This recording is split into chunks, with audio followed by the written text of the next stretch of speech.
Hello, everyone, and welcome back to The Rewind, episode number 34 for Tuesday, November 18th, 2025. Marty Sleva here, joined by Darren Mooney, Jack Packard, and producer Eric. And we have a humdinger of a show for you. And there's going to be audio throughout the entirety of it.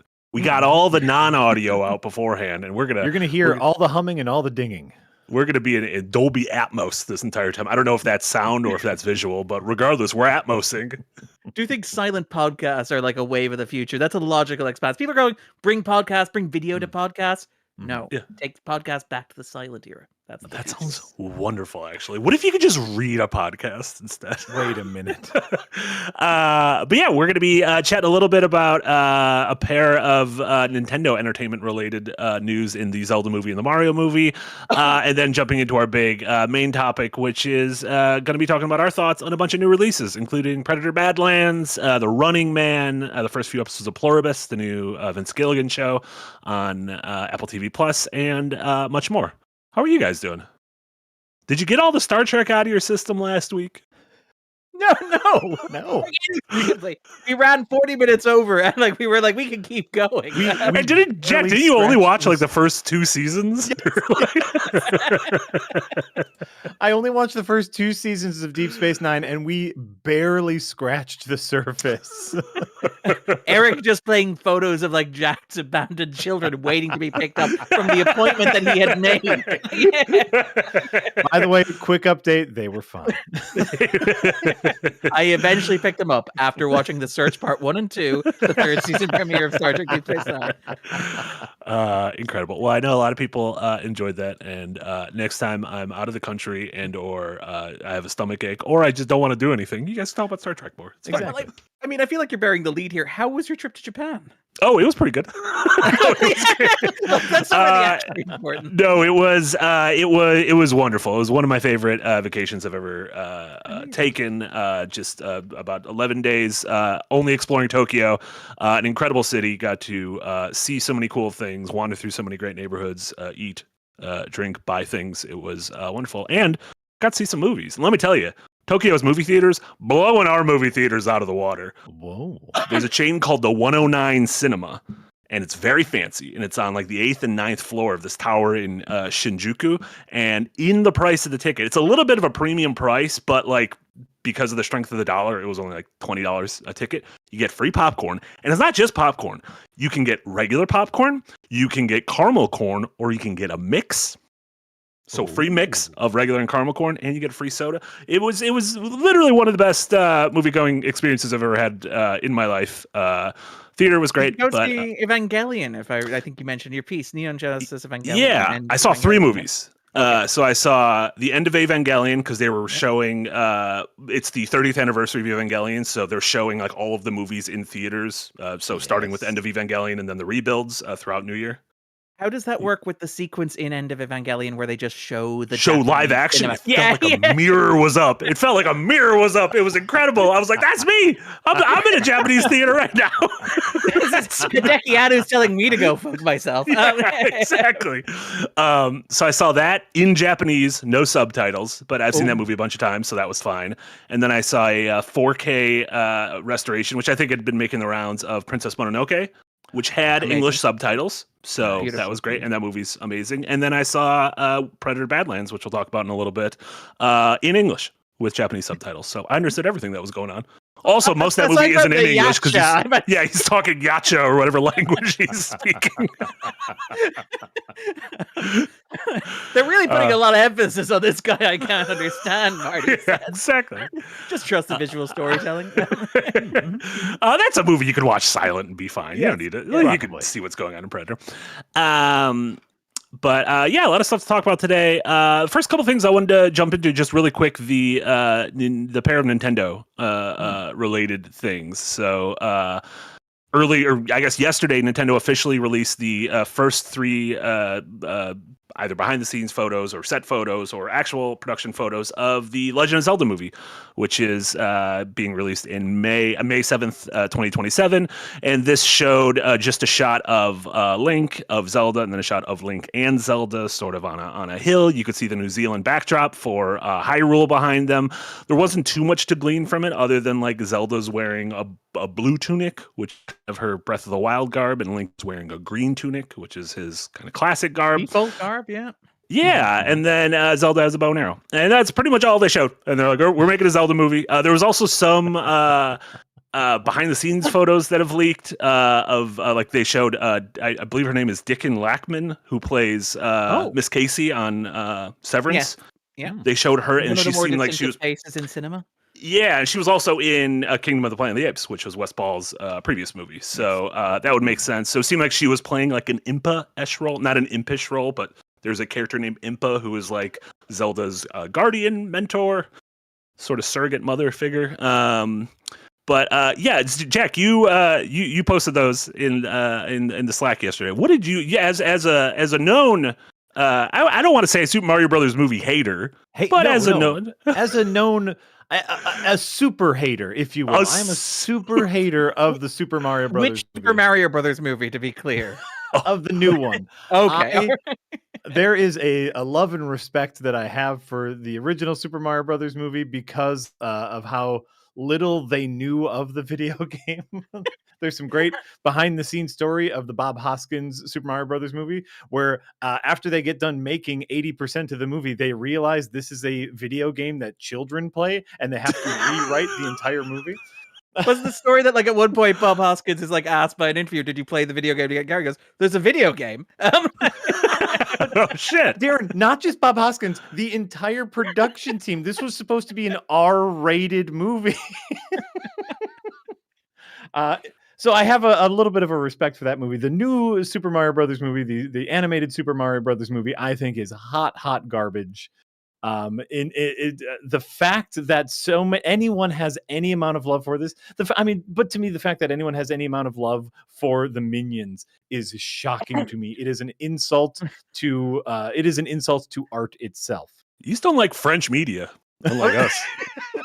Illumination. Unlike us Continentals over here.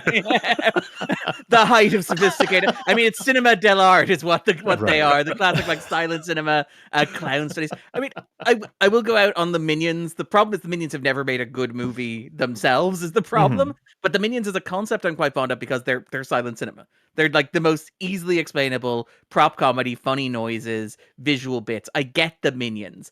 The Mario Brothers movie, you know, I get people liking it because they like the iconography of Super Mario, but it like Mario is not a property that lends itself to an expansive narrative feature film. I don't play Mario and go, man, I am so into the story here. Like what I really love about Jumpman is how much backstory he has. But Darren, there is a very simple and easy to tell story within that. Like they threw it aside, and so I see these pictures from the Zelda movie. I have a lot more love for the Zelda series than I do for the Mario series, and I have two thoughts. You know, the first thought is a very cynical thought, which is this is going to be made by similar management that made the Super Mario Brothers movie. Oh no, it might be hot garbage. The second thought I have is, oh my God, look at their hair. They're actually outside. What a win for cinema. I like how low the bar has been set. Yeah, how low the bar has been set where it's like, oh, that's outside. I know that. That's not a garage in Atlanta, Georgia. They actually shot. They went outside to shoot. And yes, that's how low my expectations are for the Zelda movie. What I will say, I get the sense that like the Mario Brothers movie is, again, I have no issue with anybody who enjoys that movie. I do not personally care for it, but that is sorry. Yeah, thank you. I'm acknowledging Marty. It's very important that world's Marty number one Mario fan. I can't be Mario Brothers movie specifically, not the games. Yeah. No opinion on the games, but all in on the movie. But the thing about that is it feels so cynical and so calculated, and it feels very much like we have to make a movie with Mario. Let's jam Chris Pratt in there. Let's do a bunch of like Jack Black. Kids love Jack Black. This is how we make a typical animated movie aimed at Yes. 8 to 10-year-olds, and we just cram it full of pop culture references. We cram it full of like jokes. We cram it full of like, we let Jack Black do a little song, and it's like it has the intellectual property of Mario on it, and it's just a veneer, right? This could be anything. We could have done this with Crash Bandicoot. We could have done this with Banjo-Kazooie. We could have done it with anything with any amount of recognition for it. To give credit where it's due to the Zelda stuff, I get the sense that Nintendo are probably a bit more protective of that IP, given like how that IP is generally regarded as the artsier video game franchise of Fair. Nintendo's output. Fair. But also, like Wes Ball, I don't love the Maze Runner movies. I think I joked that I remembered nothing of the Maze Runner movies, having watched them twice over. Once when they were first released, and second of all, when he did the Kingdom of Planet of the Apes. But I do like Kingdom of Planet of the Apes, and I do think that Ball is a competent filmmaker. And I don't think Ball is going to do an Illumination all over like the Zelda movie. Maybe, who knows? There's no way to know. The expectations have been obliterated in the bad way. I mean, that was my favorite sequence of Kingdom of the Planet of the Apes, when Kevin Durant sat down and did a Tenacious D riff for 20 minutes. Listen, you know what I consider a win? The fact that they showed the first photo, and I was like, I don't know who either of those kids are. That's great. Yeah. That's great. I'm glad you didn't cast like, oh, who's popular? Well, I'll just cast them. I'm glad it's two Chris people. Pratt and I've Anya never seen Taylor-Joy, before. for example, to pick two completely random examples. Or Benny Safdie and Brie Larson. That was the other news from the Mario Galaxy movie trailer, is that Benny Safdie has been cast as Bowser Jr. and Brie Larson has been cast as Rosalina. The Brie Larson one makes perfect sense. She's been like a Nintendo super fan for like 20 years, for as long as she's been famous. So that makes perfect sense. Does feel like Universal are kind of poking the bear of internet outrage, which I do love, which is the realization that like the outrage grifters are not actually going to affect your box office in a negative way. So you may as well just cram Brie Larson in there and they'll do your publicity for you, you know? Well, also the Benny Safdie heads, the Uncut Gems and Good Time fans. Yeah. I mean, do you think... Did Brie Larson do the voice of the mom in Frozen 2? Was that Brie Larson? I have no idea. I don't know. I don't think I saw. Was there a Frozen 2? There was a Frozen 2. The songs significantly better. The story not so much. But no, I want to say Evan Rachel Wood. Never mind. Also Never a mind. teen That's who star they should have cast. of a similar era. Yeah. Question though is like, should they have held back until like the release of Marty Supreme and got Josh Sadfeet? That's the question. That's sort of. Does he act? I think they Miyamoto was really hoping that the Smashing Machine would have a big Oscar push at this time. So Jack, I know, is very excited for the Super Mario Galaxy movie, right? That's coming out in April. I didn't even watch the fucking trailer because you don't want to be spoiled. Because like I will see this movie out of obligation to this show. I have not yet reached Star Wars level where I will refuse everything. Great. I finally saw the trailer for Mandalorian and Grogu before, and you're all in Predator, and it's like I've never felt better about any decision I've ever. What about Buff? Did you see Buff Jabba? Played by the bear. Buff Jabba is played by the bear. Yeah.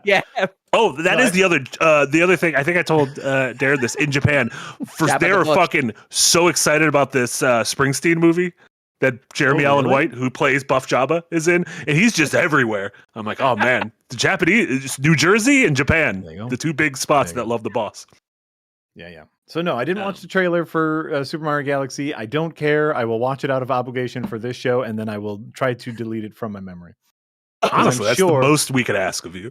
I'm sure it will be similar hot garbage where they just throw things that we already know from the games up on screen, regardless of context to any story.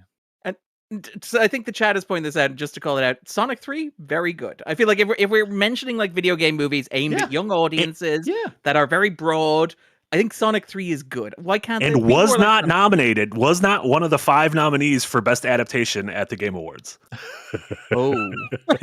Which is insane. Until Dawn was. Until Dawn got a nomination over Sonic. What is going on? You know what? Until Dawn, not terrible. Get out of here. Scram.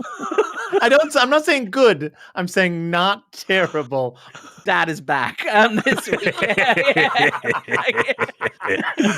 I don't think you can tell someone to scram during a podcast. I don't know what happens then.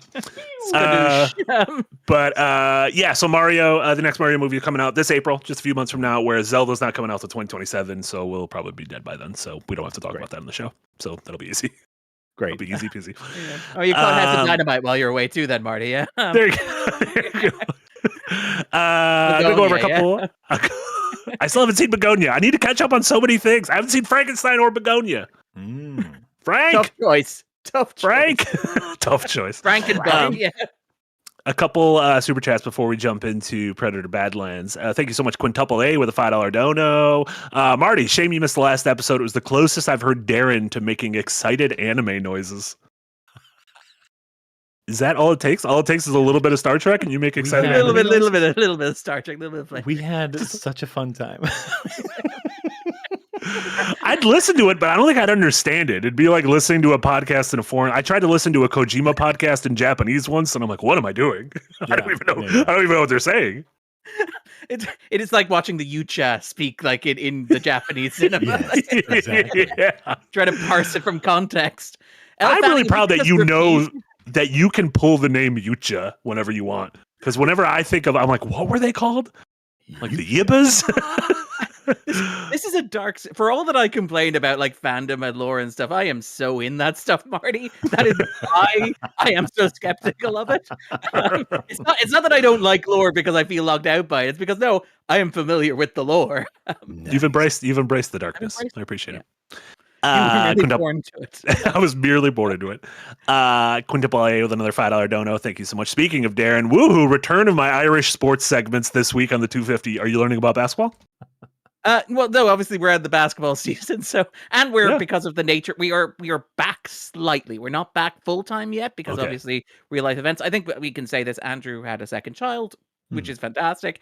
So obviously we're easing back in. His partner is being far more supportive of the podcast than she really should be, which is amazing. like incredible. Right. Love her so much. But we're back. We're kind of teasing the water. We have a little bit of availabilities, but we're recording all at once, which makes it difficult to do live sports updates when you're recording 3 episodes back to back. So we maybe have had to like dig a little bit into the trenches. And so I think like we did Predator Badlands last week and maybe spent like 10 minutes talking about a scam in Irish hurling in which a disgraced Irish hurler called DJ Kerry tried to elicit DJ Kerry. Oh yeah, it's always the 90s in Ireland. But he tried to elicit donations to help him get out of his massive tax debt by texting his rich friends, claiming that he had cancer, and to like cement that. During the evidence in this fraud trial, it was revealed that he had taken several test photos of so he could send to these people to convince them that he was sick. And in one of them, he just jammed an iPhone charger up his nose. Seems like it works for me. Yeah. No. So the peculiarities of Irish scamming, it's almost quaint. It's almost cute when you're doing that sort of thing. That is quaint compared to American scamming, where it's just how do we fleece this country out of billions of dollars? I'll see if I can dig up the photo again in the chat. Give me 2 seconds here. I love that. I love it. And then one more super chat, and then we'll jump to Predator. Man in Black, thank you so much for a $10 dono. Welcome back, Marty. Would you rather spend a whole podcast listening to Jack and Darren talk about Star Trek, or spend a whole podcast listening to Jemate and Yahtzee talk about England? Wow. Ooh. I mean, they both feel like foreign languages to me. At least with Star Trek, every once in a while, they might say an actor's name I know. Yeah. So it'll be like LeVar Burton. I know him. I know what stars are. I know what Trek is. I know what Treks are. Whereas when Jemate and Yahtzee go on their English tantrums during Windbreaker, I don't know what's going on. They're always talking about their weird. Yeah, they get their tantrums and they just talk about it for 5 minutes, and I don't know what's going on. Talking about their weird snacks and their parliaments and whatnot. Divine right of kings. Yeah, it's all very strange. But every once in a while, I'll be like, famous actor Cliff DeYoung was in an episode of Deep Space Nine. Oh, I know him. and then I clap. And then Marty zones out for the next 20 And then I minutes. zone out. Yeah, I like just bring up another until Colm Meaney comes up, and I'm like, hell yeah. The kids yearn for Colm. The coal mines. Column. We pronounce it Column, by the way. And obviously It's he's not a local Colm? hero. No, it's Column. It's Oh. like he's a local hero here. You go to like the north side of Dublin, and there are like little power transistors that have his face drawn on them. Which is just like I love how much of an icon he is. We love him so much. Is there like a pun with the power transistors, or is it just they just draw his face there? Well, it's because we have a brand of crisps called Meanies here, and it's just like Meanies. Oh, that's good. Yeah. So calm Meaney. Column Meanie. Column. So it's like Colin, but with an M. Column. Yeah. Yes. Mhm. Yeah. Okay, I can do this. All right, let's talk about Predator. Let's talk about Predator. Yeah, Jack, did you see Predator? I saw Predator. Jack, what did And- you think of the new film Predator: Badlands? I was very conflicted while watching because I had a really good time watching it. I think it's a fun. I describe this as a very fun and cute movie. I thought it Okay. was exceptionally adorable because, for those of you who have seen the movie, you know that there is an adorable little monkey puppy in Yes, a I like lot the of the monkey movie. That's adorable. Yeah. But I was very conflicted as like it was really cute. It was really fun. I was like, oh, I'm having a good time watching this little action adventure movie. But then my conflict came in where it's like, am I supposed to like this? Because that's not what a Predator movie is. A Predator movie is a darker a horror movie. It's people are being hunted. But then I came full circle in saying like, this is what I want from franchises. I want franchises to branch out. I want them to try new things. I want them to try new genres. Be something that the original wasn't. And so at the end of the day, I really liked it. And it was cute and very fun. It was he had a little robot strapped on his back. That was cute. L3PO. He had like It was a literal whole movie about L3PO. what if when that one scene where Chewbacca carried 3PO on Cloud City, what if we just made a whole movie of that? Right? It's great. It it definitely had a budgetary feels to it. It had Netflix original feels to it in the looks and cinematography and color balancing and special effects. But it only cost $100 million, which is the astounding thing. Yeah. I know that it's only $100 million, but it's a movie without any humans in it whatsoever, where there are like 3 actors on screen, several completely CGI characters, and an entire alien planet. Yeah. And it's like, I feel like that's you got a reasonable stretch for your $100 million on that one. It also it felt like it had a lot more life to it than other recent blockbusters, thinking Tron and even maybe something we'll talk about right after this. It just felt like there was a lot more life to this, even though there were very few humans, if any. Coming at in you, it at any Pluribus. time. Yeah. We had a very simple story. It was well told. Some really fun action sequences, some cool creatures. It was good. But I even now I feel like I'm hedging my bets because it's not Predator, right? Sure. Can I? Yeah. This is the thing where I want to kind of push back against this because I find it really interesting. Is I was quite impressed by how much this is Predator, right? Where Oh, okay. you have like, okay, just think structurally. And again, I'm trying to keep this vague in case anybody hasn't seen this, but like just in terms of the basic structure of this, which is you have a really hyper advanced military force that lands in the middle of the jungle and decides that they're, it's going somewhere where it has more advanced technology, fighting an enemy that is less advanced than it is, gets there, discovers that, oh my God, there's something even bigger than me here, something even stronger than me here. Along the way, it takes a woman captive like Anna in the original Predator, like Thea here, uses her as a tool, uses her knowledge of the terrain, of the extraterrestrial elements that have begun to intervene here. You get into the third act. How do you get into the third act? Well, the character is literally chased over a waterfall and lands down in the wash. And how does the character in the third act of this movie like navigate the challenge facing them? They shed their technology. They get dank and dirty. They cover themselves in mud, in the environment around them. They embrace the jungle and the life around them, and they take on an enemy that is much more technically advanced than they are. And I was like, that to me is like the formula of a Predator movie. All you've done is you've just like, instead of having like the Predator in the Predator role and Arnie in the Arnie role, is you put the Predator in the Arnie role and you've taken the bad guys from Alien and put them in the role of the Predator in the original film. And I'm like, that's one switch. It's a big one. It is a big one, but it's still the Well, same structure, I think, which is interesting. it's the same structure, but remarkably different tones, right? Yeah. Like where like this is light and fun and fresh, whereas obviously the original Predator is a deep and dirty military op that turns into a slasher film. And so, because of the tonal differences, they do get to play around within that structure, which I loved. Which I really love the tonal thing, because it would have been so easy to do like another Prey, where Prey has the exact same tone as Predator, where it's like it is this dark, gritty, serious action movie, and I kind of love that this is like funny. This has like several laugh out loud moments in it. Like there are so many. I've seen the movie 3 times. There are some incredible like jokes in this movie, which I love. The sequence with Bud where he's like going to bed and Bud is just doing the Jaws thing of like copying him, everything that he does when he lights the twig on fire. And I'm just like, this is just perfect. This is just all I want. This is cinema in the Martin Scorsese sense, which I love. But like, I think that for me is like the majesty of it, where it's like the Alien series can do those tonal switches, where you can go from first one is a slasher movie, second one is a war movie, third one is a existence is suffering and maybe the void is the only embrace that we all deserve.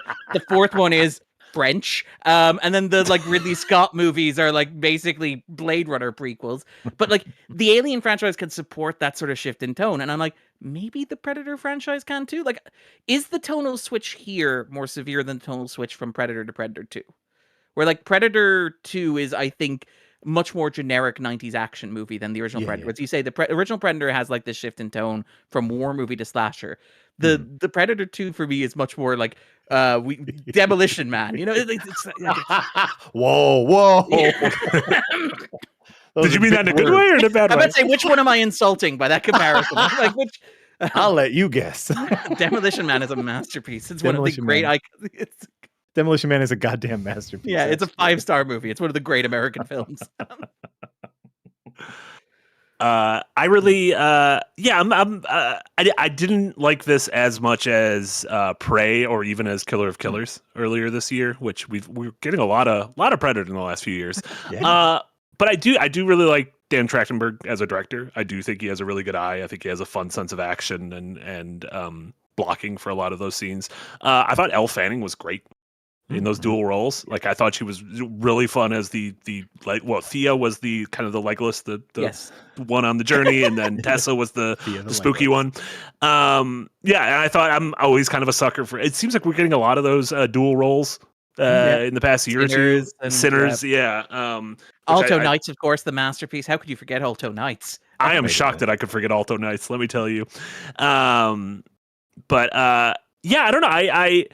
I get what Jack is saying in terms of it did feel when it bogs down into this is all clearly CG, it does get that look where your eyes kind of glaze over, which I thought Prey did a good job of rarely falling into that. Yes. Like Prey felt like very, very grounded, and granted, because of its story, it was very grounded, whereas this had more of that 80s adventure feel to it. Like it's almost like if you squint, you almost got a little bit of like like Midnight Run kind of quality to it. Like a buddy comedy adventure. I don't know. Like, what do you guys want this to keep going on? Is this like, do you want this to be Dan Trachtenberg's rest of his life? Like, I would love for him to be able to do something else. Like, he seems happy doing this. But... if he keeps enjoying it, good for him. He's making solid movies. Here is my problem, though, is we talked about this a little bit during Predator of Predators, Prey of Predators, or whatever the Killer of Killers, the one I've already dismissed from memory. Yeah,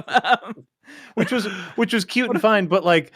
Even that and Badlands is shifting onto that part of expansion of the world where we start running into the problems of the Yokta. I'm gonna forget their name.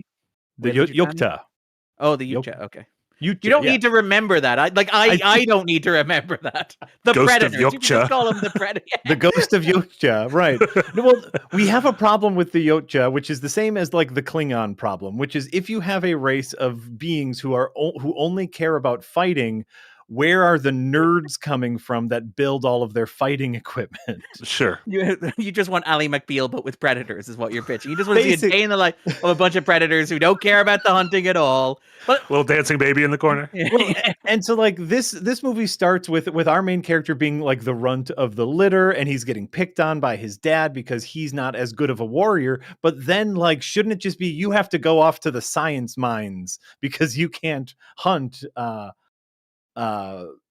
But there didn't seem to be any of that. It only was you have to be strong or you die, and we know that's not true within their race because they have to have nerds. yeah.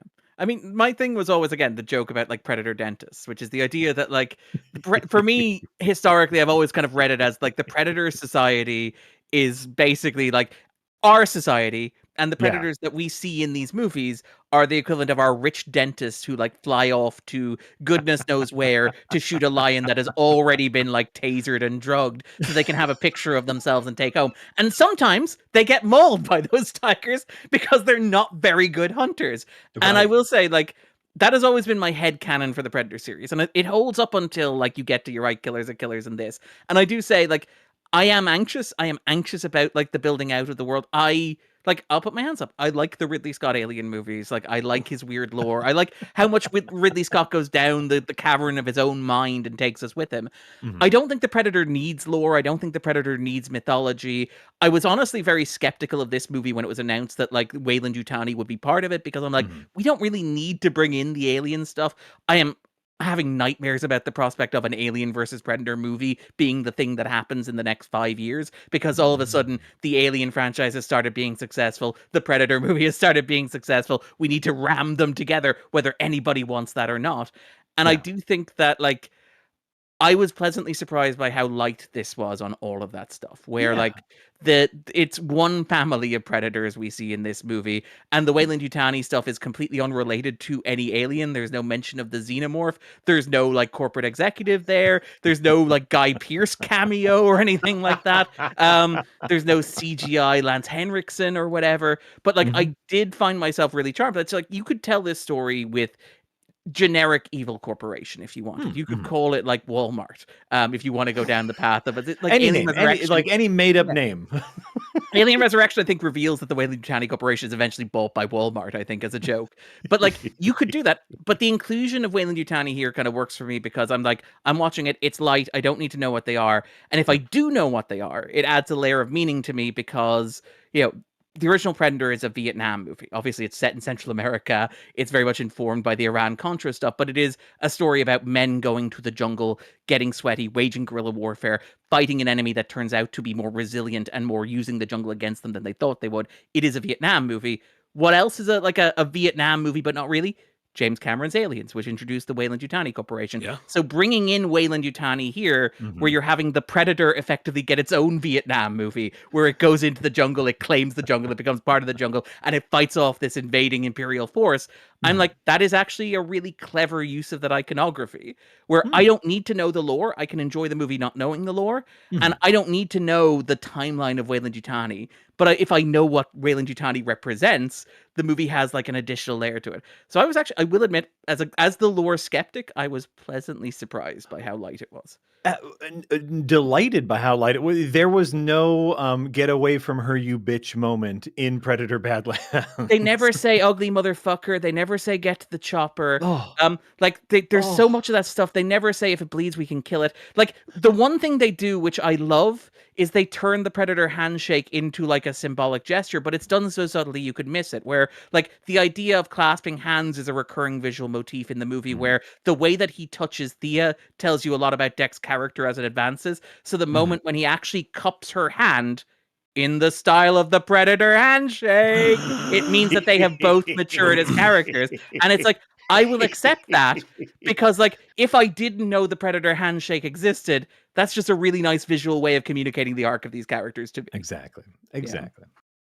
Yeah. So like it is a wonderful movie, but that lore creeps up eventually, and theoretically good writing can fix everything, and one throwaway techno babble line can fix everything, and we have to we can continue kicking this can down the road to where we never have to have our midichlorian conversation, right? What I will say to Marty's point about like Trachtenberg, one of the things I like is he said he has 3 ideas, and like I love that implicitly that means Predator, Killer of Killers was something that he had to do for the studio to fill the streaming gap left by moving this theatrical. But he's like, yeah, one of my ideas was Prey, one of my ideas was Badlands, and my third idea, which is even crazier, is the one I want to get to next. And it's like Marty mentioned we've got a lot of Predator content, but a lot of Predator media in recent years, and that seems to be Trachtenberg rushing through that stuff. And part of me is like, I want him to be 3 or 4 and done and out the door. It's like I've gotten everything out of my system Predator related.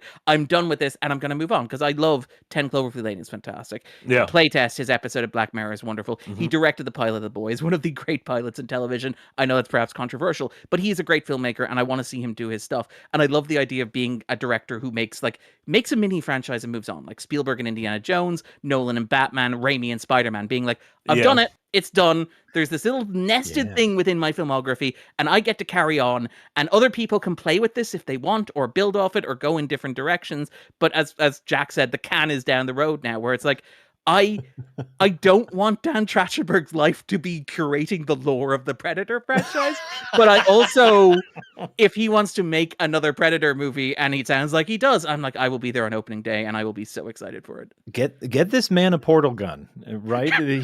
He did that Portal short like 15 years ago. I am still subscribed to his YouTube channel from that long ago because that Portal short is so effing good. Yeah. One day, Jack just looks at his phone. It's like update from Dan Trachtenberg. Like worth it, worth it, right? So, like, no, I believe in him as a filmmaker. I think he makes really fun movies, and he has turned me around on my own intellectual property biases for Badlands, where I was ready to be a hater for Badlands because it was fun and because it was cute, and it's just fun and cute. Great, good job, thumbs up. More blockbusters should be like this. If every blockbuster were this well made, and like this is like we haven't really talked about it, but like Trachtenberg just very good at storytelling fundamentals. He's very good at like giving you a character arc, setting up a character arc, giving you a direction for a character. Like just the basics of blockbuster storytelling, he is so good at. And like little things like the fact that like every time in this movie Deck the Predator gets a win, he allows you to have like a second and a half of enjoying that and immediately rips it out from under him because there need to be more stakes. It is just like he is so good at being like, I will give you the character arc. I will inform you where this is going. Everything will be signposted as it goes. So like this is a story about family. So Deck is going to have a brother and a father, but Thea is going to have a sister, Tessa, and a mother, which I'm like, good. I see what you did there. That's very clever. And there's also going to be, you mentioned Bud, but Bud's relationship to Bud's parent is a major thematic part of what the movie's about. And it's like, that is just good, clean structural storytelling, so that even though there are no humans in this story, I understand how it works and where it flows. But even small things like the way that he does the visual storytelling at the start, in the, not a spoiler, the opening 10 minutes of this, they've released footage of it, the moment where like Deck's brother like is trying to protect Deck and Deck's father is trying to kill him, and like he sends Deck into the ship as the father's come to kill him. The father obviously does the Predator thing, cuts the brother's hand off and knocks the sword from his hand. And on the ground, to the brother's right is the sword, and to his left is his hand, with, of course, the Predator wristband on it. And in that moment, you have Deck going, pick up the sword, pick up the sword, pick up the sword. Fight him, you can do this. And instead of picking up the sword as the brother scrambles across the ground, he picks up the severed hand so he can send Deck away and saves Deck's life. And none of this is articulated via dialogue, but it is like, it is a perfect illustration of what the arc of the movie ends up being, which is this idea of, are you a killer or are you a protector? Like, what does it mean to be a man or to be a predator or to be a yacha, if you want to use the term? What does it mean to be honorable? Right. Yes. Yeah. And you know, we'll get into this later, but like the genius of keeping it simple is not overcomplicating your summer or your fall blockbuster was such a good choice. Be referring to? I could be referring. Could this be a segue? I could be referring to any other fall blockbuster. You're talking about Wicked 2, aren't you? Simple. Yeah, You're talking about Wicked 2. It's too Good, confusing. Coleman Domingo is the lion? But no, that's as good a point as any. It seems like we're kind of various thumbs up across the board for Predator Badlands, a recommendation from the three of us.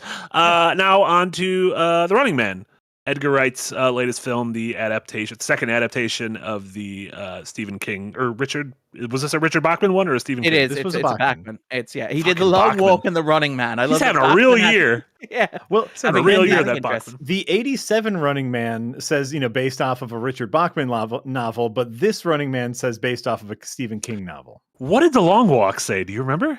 It said Stephen King, right? Yeah, well, wasn't the thing that like Bachman was exposed? Was Bachman exposed in part because of The Running Man 87? I'm not entirely sure. I need to double check Oh. that. I think that may have been. I'll go to the fact machine and check that. But He was outed. He was outed, yes. Because obviously, yeah. the thing with Bachman was like, King had this drawer full of novels that had been refused when he was a kid, and was Yeah. like, you know what? I think they're good fucking novels. So Yeah. what I'm going to do is I'm going to use my clout as Stephen King to get them published, but under somebody else's name, so I could prove all those fucks who rejected me wrong. And you know what? He was right. Like, It kind of worked. Yeah. Yeah. Turns out, good writer. Yeah, this is the latest movie from Edgar Wright, who you probably know as the writer and director of stuff like Hot Fuzz and Scott Pilgrim and Shaun of the Dead. Most recently, Last Night in Soho. I think I still am a big fan of Edgar Wright's. There's a couple of movies of his that I really love. I don't know if I am anymore. Yeah. I don't know if one movie could tip the scale, but Jack, what did you think of The Running Man? So do you remember that shift in Tim Burton when we started calling Tim Burton Tim Bertrand when he started making like CGI, Like post Big Fish, is it right? like, well, is it Planet of the Apes? Is that the first one, or do you go Planet of later the to try and? Apes. Oh yeah, Like, and then like from the the Alice in Chocolate Factory, Wonderland stuff. Alice in Yeah. Wonderland. Well, Alice in Wonderland, I think, is like the point of no return. Like, Did he do like a Jack No, that and the was Giant Sam Raimi. Beanstalk? Okay. no, that was Brian Singer. You're like, Yeah. there were so many of these. He did Oz the Great and Powerful. No, that was Sam Raimi. Yeah. Jesus Christ. And so So many of these movies, Marty. Like, I've been trying to workshop, what his Tim Bertrand would be, and all I could come up with was Edgar. It's all right. Edgar Wrong is right there. Edgar Wrong is right there. It's not like, it's bad. The new Running Man is a bad movie. Full stop, period. But it's not the worst movie I've seen this year.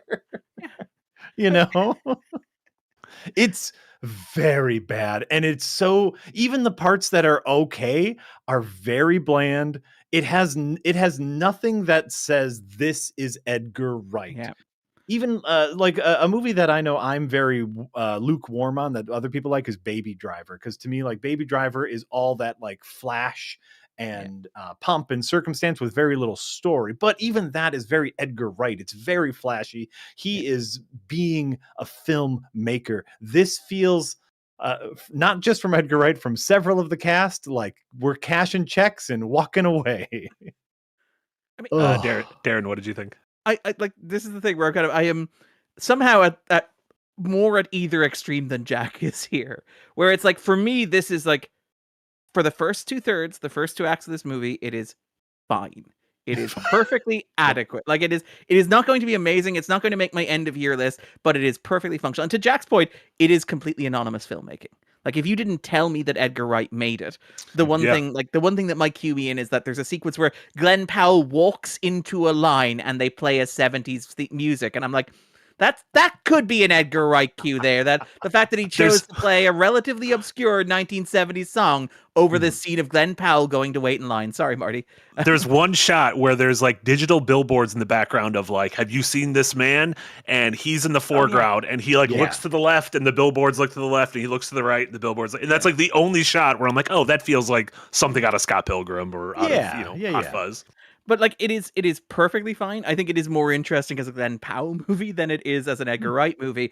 But I will say, then you get into the third act, and without getting into spoilers, like, the third act makes a decision at the start of the third act where they literally go to a specific place and maybe engage with a specific object. And I'm like, oh no, they wouldn't do that. Because obviously, if you're familiar with The Running Man, you know how the novel ends. And you also know that how the novel ends makes it unadaptable into any other medium, particularly in, say, the last 24 years, roughly, one might say. Let's just say after the random date, September 11th, 2001. To pick one off the top of my head. Yeah. But like, there's a moment like in the third act where there's this. The first time I watched it, and I've seen this twice for my sins. I saw it at a paid preview the Saturday before it opened. I saw it at the press screening the Monday. And I will say both times the audience had the exact same reaction, which is cheers when the title appeared, because everybody loves Glenn Powell and everybody loves Edgar Wright and everybody wants them to be happy, which is delightful. And as the lights come up at the end, just silence in the room. But like, in the third act, there's this incredible tension of they can't do it. They're not going to do it. There's no way they can do it. Darren, I'm going to pause you just for a second because I do see some people in the chat not knowing how the novel ends. What I will say is the novel ends in a way that America will never forget. Yes. Wink. Wink. Okay, go ahead. he means Joe DiMaggio. It's a perfect game. Is that obviously what happened? But I'm trying to keep it vague to avoid spoilers, but like there is this tension in the third act of there's like this taboo thing of, are they going to do this thing that I know they cannot do? And as the third act progresses, I think it is like really well done the first time I watch it, of like they are making it so that it is impossible for them to end this movie in any other way than a way that I know they cannot possibly end this. And I'm like, I kind of admire the balls that it takes to do this. Like, the third act of this movie is so like ridiculously well structured with setup and payoff throughout. Everything is seeded leading up to that third act, which I'm really impressed by, because you have things like the Sean Hayes question about like, how many luxury toilets are there in this physical location that we go to, for example, which sets it up. You have Glenn Powell saying lines like, I'm gonna burn this place and everybody in it to the ground. And I'm like, that feels like foreshadowing of some kind. The reveal involving the identity of McCone and like the role that Lee Pace plays in the movie is quite good as well. And even like the use of Lee Pace and Glenn Powell, two of our angriest handsome men, is I think really, really, really well done in the third act, where it's like you have the two prettiest but the two angriest men in Hollywood bouncing off each other and having a conversation about how like, I was almost a star, but then I wasn't. Isn't that fucked up? It's like, you don't want to be a star, do you? And I'm like, this is really engaging. And then the movie ends. And then like you get to the point where it's like they've walked themselves into a corner. There's no way they can reasonably end this movie except to do the thing I know they cannot do. And literally the last 2 minutes of this movie are like, we can't actually do what we were going to do. So here's 4 endings in rapid succession that were clearly shot inside 3 weeks with none of the actors in the same physical location. One of those endings looks like it probably didn't even have the DOP or the director on set while it was made. And go home, tell your friends you enjoyed The Running Man, right? It is one of the most catastrophic endings I have seen of a major blockbuster in the past decade. And I include like The Rise of Skywalker in that. Like the ending of this movie is catastrophic. For a movie that, for most of the movie, I was like, this is fine. And for like the final third, I was like, this might actually be good. To leave the cinema going, that is one of the worst things I have seen in a cinema in goodness knows how long. Something that's often made fun of, especially for kind of like someone's first feature film, for those of us who, hung around film school, a lot of like film school short films, a thing that is often made fun of is gunshot cut to black, in which a character shoots a gun, but then it cuts to black, it cuts to credits, so we don't know if they actually did the shooting or not. This is completely unprompted from The Running Man. This is just saying that is a thing that we make fun of openly for arty farty fuck films. I'm not saying anything about The Running Man.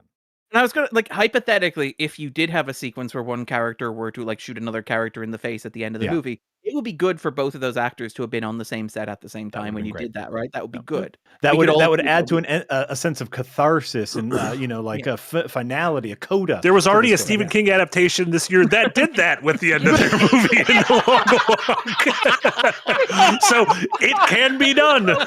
We have proof.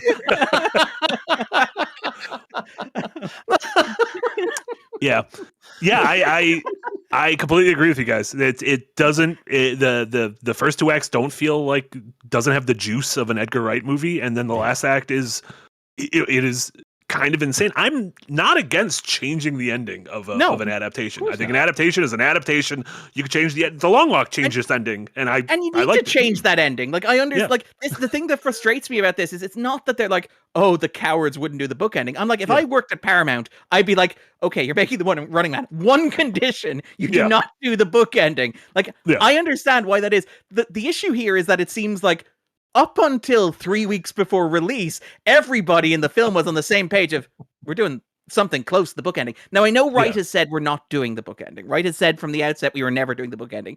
And it's like, I feel like that is either A, spin, or B, you were doing something similar to the book ending. And... Yeah, sorry, Marty. Oh, no worries. We'll go full spoiler in a bit because I think there is a lot of meat to discuss about the actual ending. But so this is still non-spoiler talk because the first part of the movie, which was only adequate, still had several structural problems, in my opinion.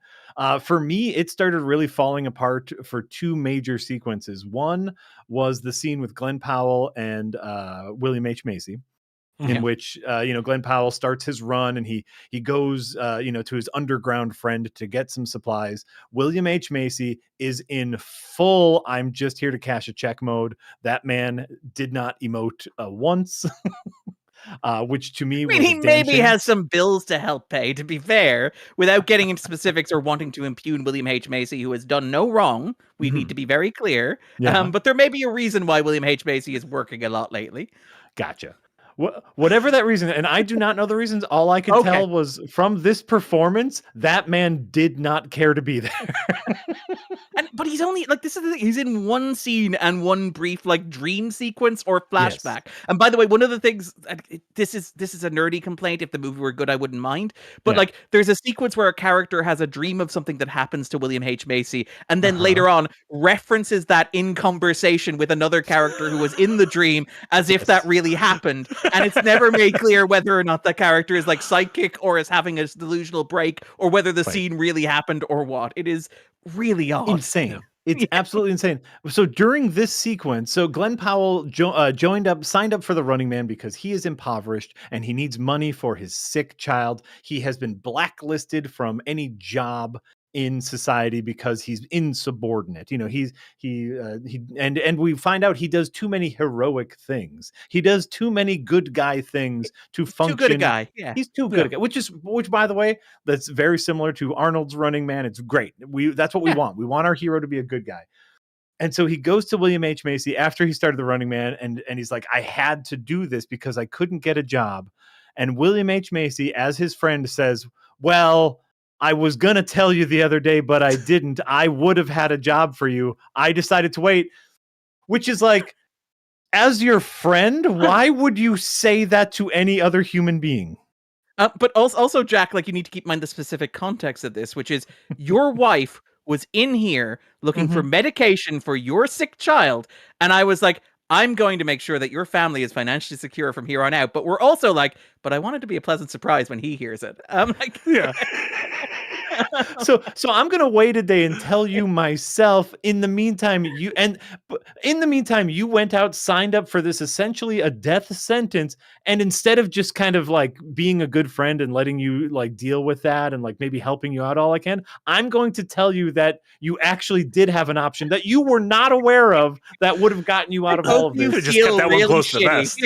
Sometimes you could just lie. You just not say anything. It was the shittiest, and so my question was, I watched this scene in the theater and all I was thinking is, why is this in the movie? There is no good reason for this line of dialogue to be in the movie, as it does nothing for the movie.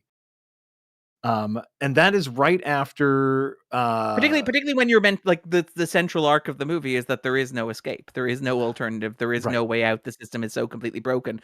Like, to offer the kind of get out of, and I know why you do it. It's because you wanted to seem tragic that he did the Running Man, but he has a sick child and he's doing the Running Man. It's already tragic. That's a good reason. Like, that's fine. Yeah. He's already tragic. The other thing, and I know this was setting up more like kind of corporate lies, but the weird way in which they they started down the cycle of like the Running Man is lying to you, the network is lying to you, when it's like everyone auditions, all the impoverished people audition to be on all of these different TV shows, and he got offered the Running Man. He wanted some other less dangerous TV show, and he got offered the Running Man. But it's an open casting call, like Darren mentioned earlier. There is a montage in which he is waiting in line to audition for shows like the Running Man. But then they get on the show and the network immediately starts lying about everyone. These are criminals. These are bad people. And to me, at that point in the movie, that seemed like a very harsh right angle of like, why are we adding this element to it that hasn't necessarily been set up before? No one had set up in the universe of this movie that every contestant on the Running Man was a criminal. It was just like, oh, we hope they get money. And yeah. Oh, go ahead. Yeah, I kind of, again, like it is like a why are you surprised? Like, do you think you're the only honest person who has ever gone on the Running Man? Like, if you think you're the only desperate person who's ever been in this situation, you need to go on the Running Man. And like, I get it, is that like it's to catch the audience off guard. The idea is like the audience for this movie is the woman in the car at the end of the film. That's who the movie thinks it is being made for. Is for the rich lady from Coda who shows up and goes along as a passenger for the third act of the movie. Yeah. But it is meant to be like, it's meant to catch us off guard. And I will say, like, the thing that kind of shocks me is that, like, as I say, I think the first 2/3 of this movie are fine. I think they are, like, we mentioned, like, tone. Tone is a big issue. Mm-hmm. I thought Badlands did a very good job of balancing its tone and managing to be fun and funny and exciting and thrilling at the same time. The Running Man veers incredibly wildly between being the angriest, bitterest, most nihilistic, cynical movie you can imagine, and being hey, you guys love Glenn Powell, here he is and here's his ass, I hope you guys enjoy it.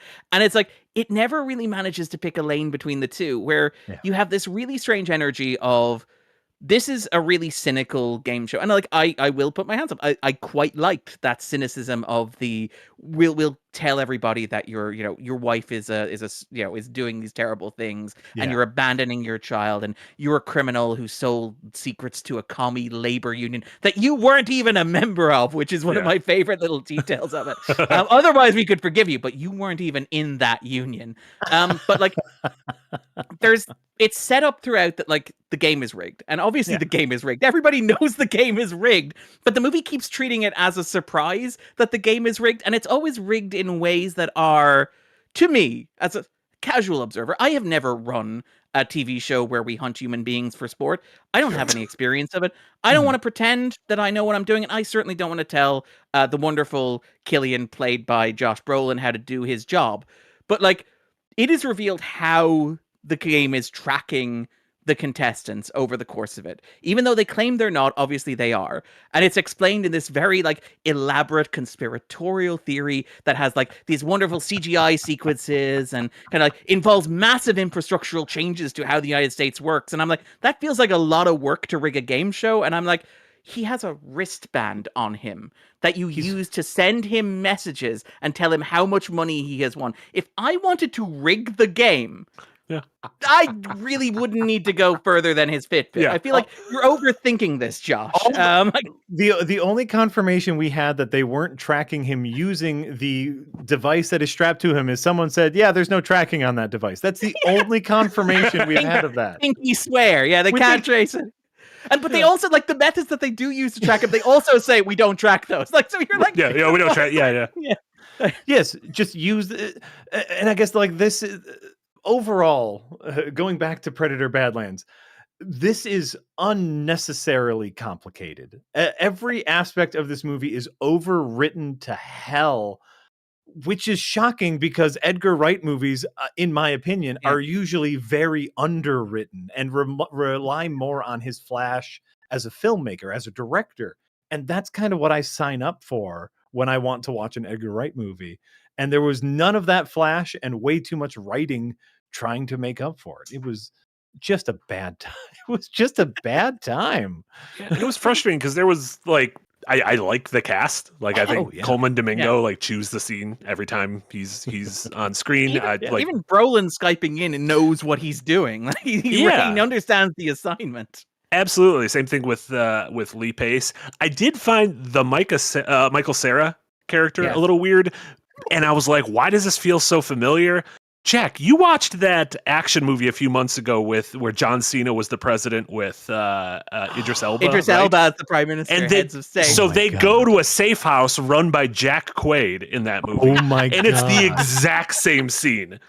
The exact same kind of nerdy dude who also has a shit ton of like booby traps and everything in this He place. might have even Jack Quaid might have even used a water gun at one point to electrocute people. I was watching the scene and I'm like, I have not seen this movie before. Why is this all so familiar? And then on the ride home, I was like, it's the exact same scene I saw like 2 months ago on Amazon. Copy paste. Copy Yeah. paste. And like Jack Quaid has even got like he got a little bit of a Michael Cera, to him. Yeah. So yeah, even that I was just like this all feels very familiar. Yeah, did you guys see Last Night in Soho? Like Yes. that also felt like a similarly kind of came and went movie. I liked that actually a lot more than this. I thought that was a way more successful at what it was going for. Yeah, like this is the thing where it's like I have never been entirely on the Edgar Wright train. I don't say that to be like, oh, well, Darren's not being on the Edgar Wright train has finally paid off. It's like I like him, but I never loved him to the extent that everybody else loved him. And I like Hot Fuzz is a masterpiece. I think. I really liked Scott Pilgrim. I think Scott Pilgrim's very good.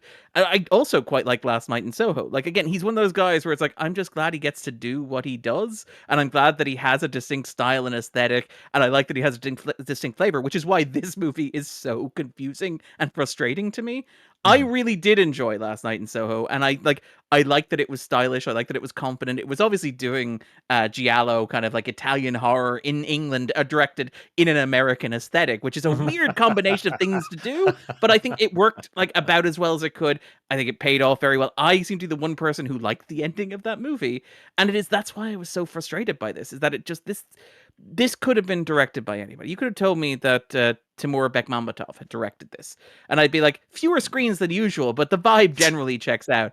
Like one of Jason Statham's programmers could have, Anton Fuqua could have done this, for example. Yeah. Like any number of like generic directors, with all due respect to Antoine Fuqua, but like any number of like sub like propaganda like 90s film guys could have made a version of this that would have been exactly like this. And like it's really frustrating because you say Edgar Wright Running Man starring Glenn Powell, and I'm like, that is going to be the most energetic, stylish, engaging movie I have seen, and it instead kind of just washes over me until you get to the ending, and it's like, well, I will remember that movie, but not for the reason they would want me to. Before we talk about spoilers, Glenn Powell, how are we on Glenn Powell? I think I'm still pro. I think I'm still pro Glenn Powell.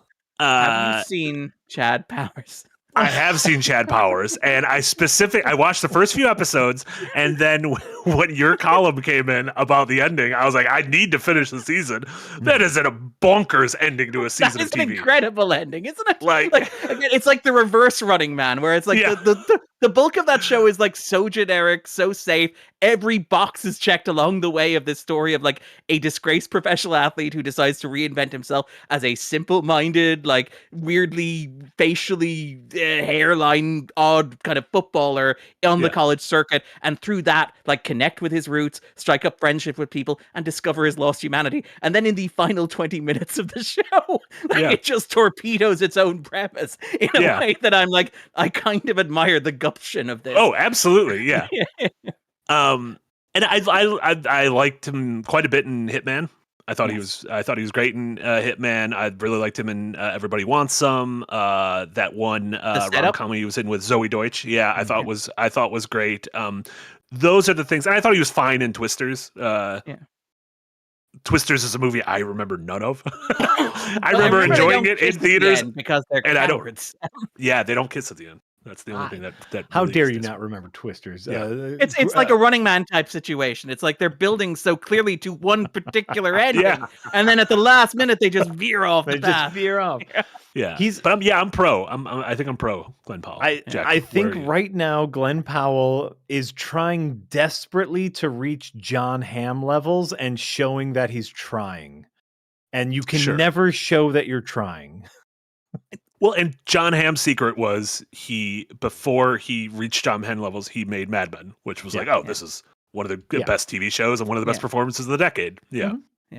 But also, And- like, Hamm wanted to be a comedian is the thing. Like, the weird thing Sure. about John Hamm, the most handsome man who ever lived, who looks like a cartoon airline pilot, to quote 30 Rock, is that, like, he really, on the inside, wants to be an alt comedy geek, which is kind of incredible.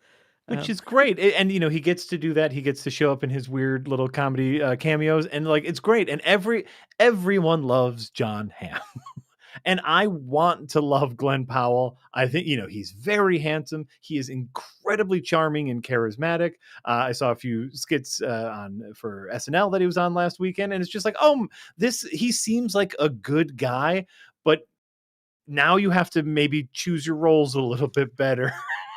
But I could also see this from his perspective, being like, Running Man, directed by Edgar Wright, sign me the F up, because I made would say Arnie the a same star in thing. the 80s. Yeah, it made Arnie a star. Like, the thing about Powell, which I find really interesting, is that, like, for all that he looks like you grew him in a lab to develop like a movie star. It looks like the 4 remaining studios held a secret meeting where they like bled the DNA of like the 20 hottest stars of the past like 50 years, and out of the vat emerged Glenn Powell, perfectly formed at the age of 37. But like underneath that surface, he's like a weird little character actor guy, which I love so much, where like obviously he does the rom-coms, he does Set It Up, he does the Anyone But You, he does his blockbuster, which is Twisters, he does his supporting role with an older actor in Maverick. Like, up to a point he follows like the beat for beat, this is how you make a star kind of playbook. Yeah. And then he makes his own choices. And to Jack's point, his own choices are not like tactically sound choices at all. They're not the choices that I would make. Well, they probably are the choices I would make and why I would never be a movie star. But that and aside, because obviously I have the look for right here for it. You got everything else going for you. I got everything else going for me. I mean, when I smash through somebody's window wearing just a towel, it's a crime. But when Glenn Powell does it, it's a big fall blockbuster. But the thing about Powell is that like he seems to actually like really be fascinated by like, isn't this thing that I do really weird? Isn't acting really weird? Where like he does Hitman, and he doesn't just star in Hitman, he co-writes Hitman with Richard Linklater, one of the guys who helped discover him in like Everybody Wants Some. And Hitman is about like the story of this guy who acts. He puts on silly costumes, he puts on silly voices, he does like thought experiments, like what if Tilda Swinton played Anton Chigurh, for example. Then like his passion project with Hulu are like, we want to get in on the Glenn Powell game. We want some of that sweet Glenn Powell action. He's like, well, have I got the deal for you? I'm co-writing this show. It's like, okay, what is it? It's like, well, it's about a disgraced former celebrity who wears a ton of makeup, plays a character with a weird and funny accent, and then we kind of explore this idea of like the difference between playing a character and being a person. It's like, okay, we were kind of thinking more Ted Lasso was kind of what we were thinking. Then we can split the difference. And like The Running Man, where like so much of the animating text of The Running Man is, you're a fucking movie star, Glenn Powell. Like, you've got it. Whatever it is, you've got it. Like, there's a moment where, like, Josh Brolin sits him down and says, I say this to everybody, but I really believe it. You have it to go the distance. I look at you and I see a star. And, like, throughout The Running Man, there's this real, like, Powell is like, stop fucking filming me. It's like, I don't want to be a movie star. I don't want to be the star of this machine. And, again, that Powell thing that comes up in Hitman, that Powell thing that comes up in in Chad Powers, of, like, Glenn Powell is never happier than when he is wearing a silly costume and putting on a funny voice. Where like there's a moment here where he plays a blind Irish priest, and like it's like, I'm just glad you're happy. Like, and you've never seem more comfortable in this movie than when you're playing a weird blind Irish priest. He's got Colin Farrell's disease, where he's like, I was just gonna say, I'm too pretty. Put me in the penguin costume. This makes a 3-fer, right? If we think Colin Farrell, John Hamm, Glenn Powell, they just want to be weirdo little funny actors. Yeah. But that's it. Like, do you think he looks at like Timothée Chalamet and goes, "I wish I were like that little gangly weirdo"? It's obviously Timothée Chalamet is also massively handsome, but it's like that little weirdo gets to do like Dune, and he gets to do like Bob Dylan, and he gets to do the Ping Pong movie. Yes. I think Glenn Powell looks to William H. Macy and is like, I want your career. And William H. Macy says, same. William H. Macy says, well, look, I'm sorry. The day before you signed on to do The Running Man, I was about to offer you a role, but I was keeping it a secret. I actually made the decision a while ago, but There's nothing we can do about it. We're both on set now, I guess. Let's get a little bit into spoilers because there is a ton to go over. There's a ton to go over in the ending of The Running Man, specifically in the amazing amount that they don't show in the end of Running Man. Yeah. So let's throw up some spoiler warnings. We are going to spoil the ending of The Running Man. To be fair, it is not worth your time. Do not go see The Running Man. It is 100%. I don't care how cheaply you can see it. It is not worth your time as a human. Yeah, like not when obviously like when Badlands is in there if you're looking for a blockbuster, Right? but even like Pillin is it what's the gay like the gay BDSM rom-coms in cinemas as well. You've got like Die My Love, you've got like If I Had Legs Like The gay BDSM rom-com is in cinemas? I don't think it's in my cinemas. What movie is that? Well, which obviously you've been going to those fancy Japanese I've been going to the Japanese cinemas. They don't It's Pillin, I think. Pillin, that's the one with Alexander Skarsgård and Harry Melling. Okay, no, all right. In America? Is that a real movie? I'm about to say I don't know if it's legally allowed in America. Oh yeah, fair. It's very sweet. Sad because it's true. It's very sweet. But yeah, Jack, break down some of this ending nonsense. Okay, there's so many parts to the ending that make no sense, both from a storytelling perspective, from a filmmaking perspective, from an internal logic perspective. So Glenn Powell is on an airplane with the prime hunter of the Running The Cone. Man. Yeah. And him and his quote unquote hostage, the normie who he's kind of helping discover. Amelia Jones, I think. Yeah. Ooh, Amelia Jones. Yeah.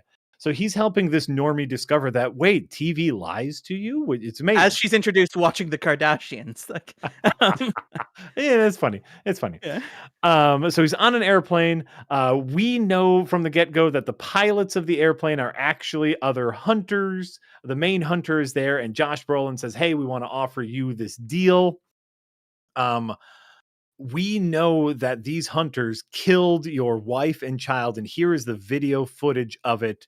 If you kill them, you can work for us and live a life of luxury. We'll give you your own spin-off. If you kill Tom Cruise, you can have the Mission Impossible franchise. It's basically the subtext of this. Yes. And then we see the video of his family being killed by the hunters. He goes on a murderous rampage, but already we're running into internal logic for the movie, because a large running theme that I really thought was going to be kind of the defining theme for this movie was how easily they are able to manipulate video. Shown early on, they have to make these video. They've altered his footage. They've altered his footage to make him say things that he never said in order to like turn the audience against him. Yeah. And they can deepfake in real time, as even his hostage is deepfaked within seconds of video of her, appearing, and that helps turn her. And so he is shown video footage of his family dying, but we know that they deepfake stuff, so we have no way of knowing whether or not that's true.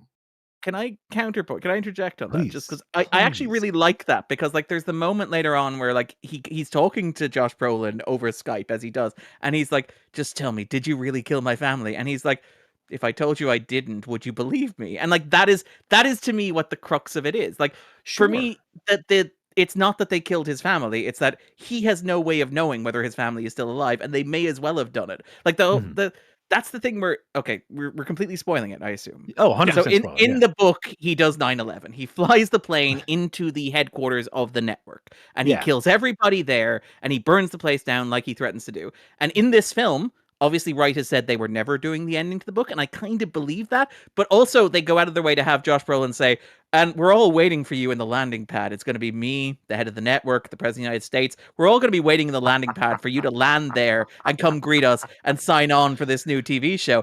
And I'm like, oh, they're doing something similar to the book ending. Yeah. But like they have the moment where he kicks Amelia Jones out of the plane, so she's no longer on the plane. There is nobody innocent on the plane anymore. Right. And like for me, that builds organically, because like the bleakness of the ending is his family could be alive.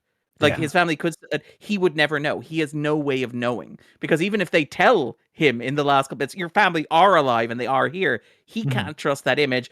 And what does that do? And how bleak is that? That is an ending that to me feels like it's gesturing towards something like The Mist. So I'll push back a little bit. I will say I like that beat. I think that no, and by the way, that wasn't my issue, because if is that Eric?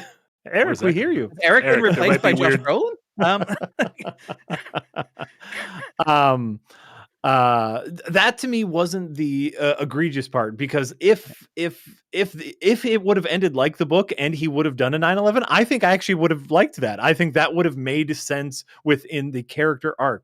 What happens instead, we're gonna move ahead in time a little bit, is the plane gets blown up, he escapes a little bit, and then we cut to a series of endings, one of which includes his wife and daughter now living a life of relative luxury, because apparently Josh Brolin, the bad guy, the evil guy, has still fulfilled the contract and has been paying them out the entire time. Even though an entire like plot point earlier on is like, why don't you rat me out the network? And one of the guys goes, do you think they'd honestly pay it out to us? Like you're skipping over a key beat here, Jack, which is of course. Sorry. I'm skipping all over the place. But by the way, so does the fucking movie. But like, to me, that was like this is where it starts unraveling, where it's like, Josh Brolin is an evil, evil man who will do anything to save money. He will murder people to save money. It would have been significantly cheaper to murder this woman and child than to pay them all the money you owed them. But apparently he paid them all the money he owed them? Or to have them arrested on, like, again, the way that you criminalize poverty is like you arrest them for loitering or for whatever. Like, you come up with some sort of trumped up charge. Like, she's working in a nightclub that is reputed, like, is heavily implied to be like involved in prostitution, for example. Yes. You fabricate that, you arrest her, you send the child to an orphanage. Like, that is many unravelings in the last 2 minutes of the movie. But so sorry to skip around, but so yes, he is offered this job, and Josh Brolin says, you can either take this job as the new hunter. So he's offered this job and he goes along with it. He murders all of the hunters and the other main hunter in a rage-fueled rampage, which is also not a fun fight scene. There is no fun fight scene in this movie with a director who historically has made really fun fight scenes. But again, like, I like the Lee Pace stuff because, as you say, it is incredibly fucking grim. Because the whole point of the Lee Pace thing is, no, even if you win, because and again, it's a good organic reveal. Is this is the problem with the movie. It's like the third act reveals up until we get to those final 2 minutes are like clockwork. They're all set up like in the movie to the point where the entire point of the movie seems to be built to that. So you early on, you establish that nobody has ever done the full Running Man, but somebody, the very first contestant, got to 29 days. And nobody since then has been able to do it. And they mentioned that a couple of times. They keep bringing back the first runner. He almost got there. He got to 29 days. And they have the guy who hunts them, who's called McCone, who, by the way, wonderful bit of prop design. I love that he has little holes in his mask for his glasses, which is just like a wonderful little detail that I love so much. But like, it's revealed eventually that McCone, the reason why McCone wears the mask is because he was the first runner. Like, he was the guy who was Glenn Powell before this. And again, there's a nice bit of meta text there where, like, he's another tall, incredibly handsome man that Hollywood didn't know entirely what to do with, in part because one suspects Lee Pace is gay. But like, he's this incredibly charismatic, angry, handsome, hulking man. And there is this sense of like, okay, I went through this system, you're about to go through this system too. And like that to the point of like the we don't know if his family is dead. The bit where like McCone explains, like, you winning this is just you turning into me. Right. And like, if you turn into me and you take the deal that they offer you, like, the next you is just going to shove you out of a fucking airplane at some point. Right. And I'm like, for me, that's where I'm most locked in on the movie, because it's like, it is making the 9/11 ending inevitable. Like, I'm watching that and I'm going, there is no way that you can land this plane, literally or metaphorically, without doing that ending. Like, given everything you set up, given all the stakes, all the characters, all the moving pieces. And again, all that stuff is so meticulously set up. Like they have a sequence early on where a character asks how many toilets the jet has, so that later on he can know how many toilets there are. It's not the most elegant of like exposition, but it's very clearly like set up and payoff. The McCone stuff is all very clearly set up and payoff, which is why when you get to the actual reveal, which is a complete ass pull out of nowhere with no foreshadowing whatsoever, I'm like, yeah, this ending was literally parachuted into the movie with no notice whatsoever.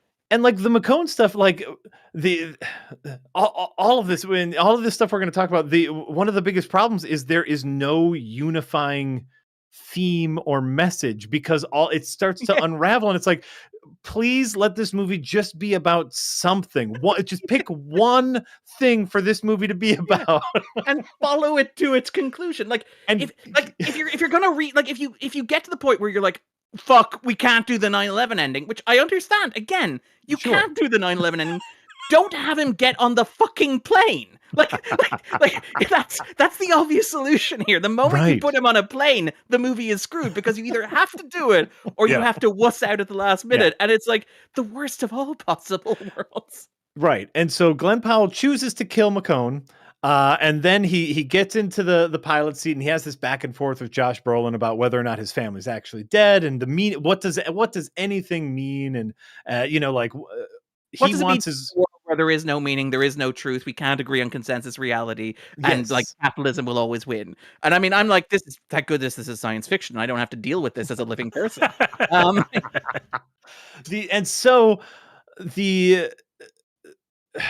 Josh Brolin, I saw this last night and I'm trying to remember. So Josh Brolin says, either sign the contract and do the job, or I will autopilot the plane into the building, but the building has security measures and will shoot you out of the sky. Yes. Which is the thing. And it's like, that's what happens, and the plane blows up, and you're like, okay, that is reshot ending number 1, because the original ending was probably the plane crashed into the hangar, kills Josh Brolin, kills the president of the network.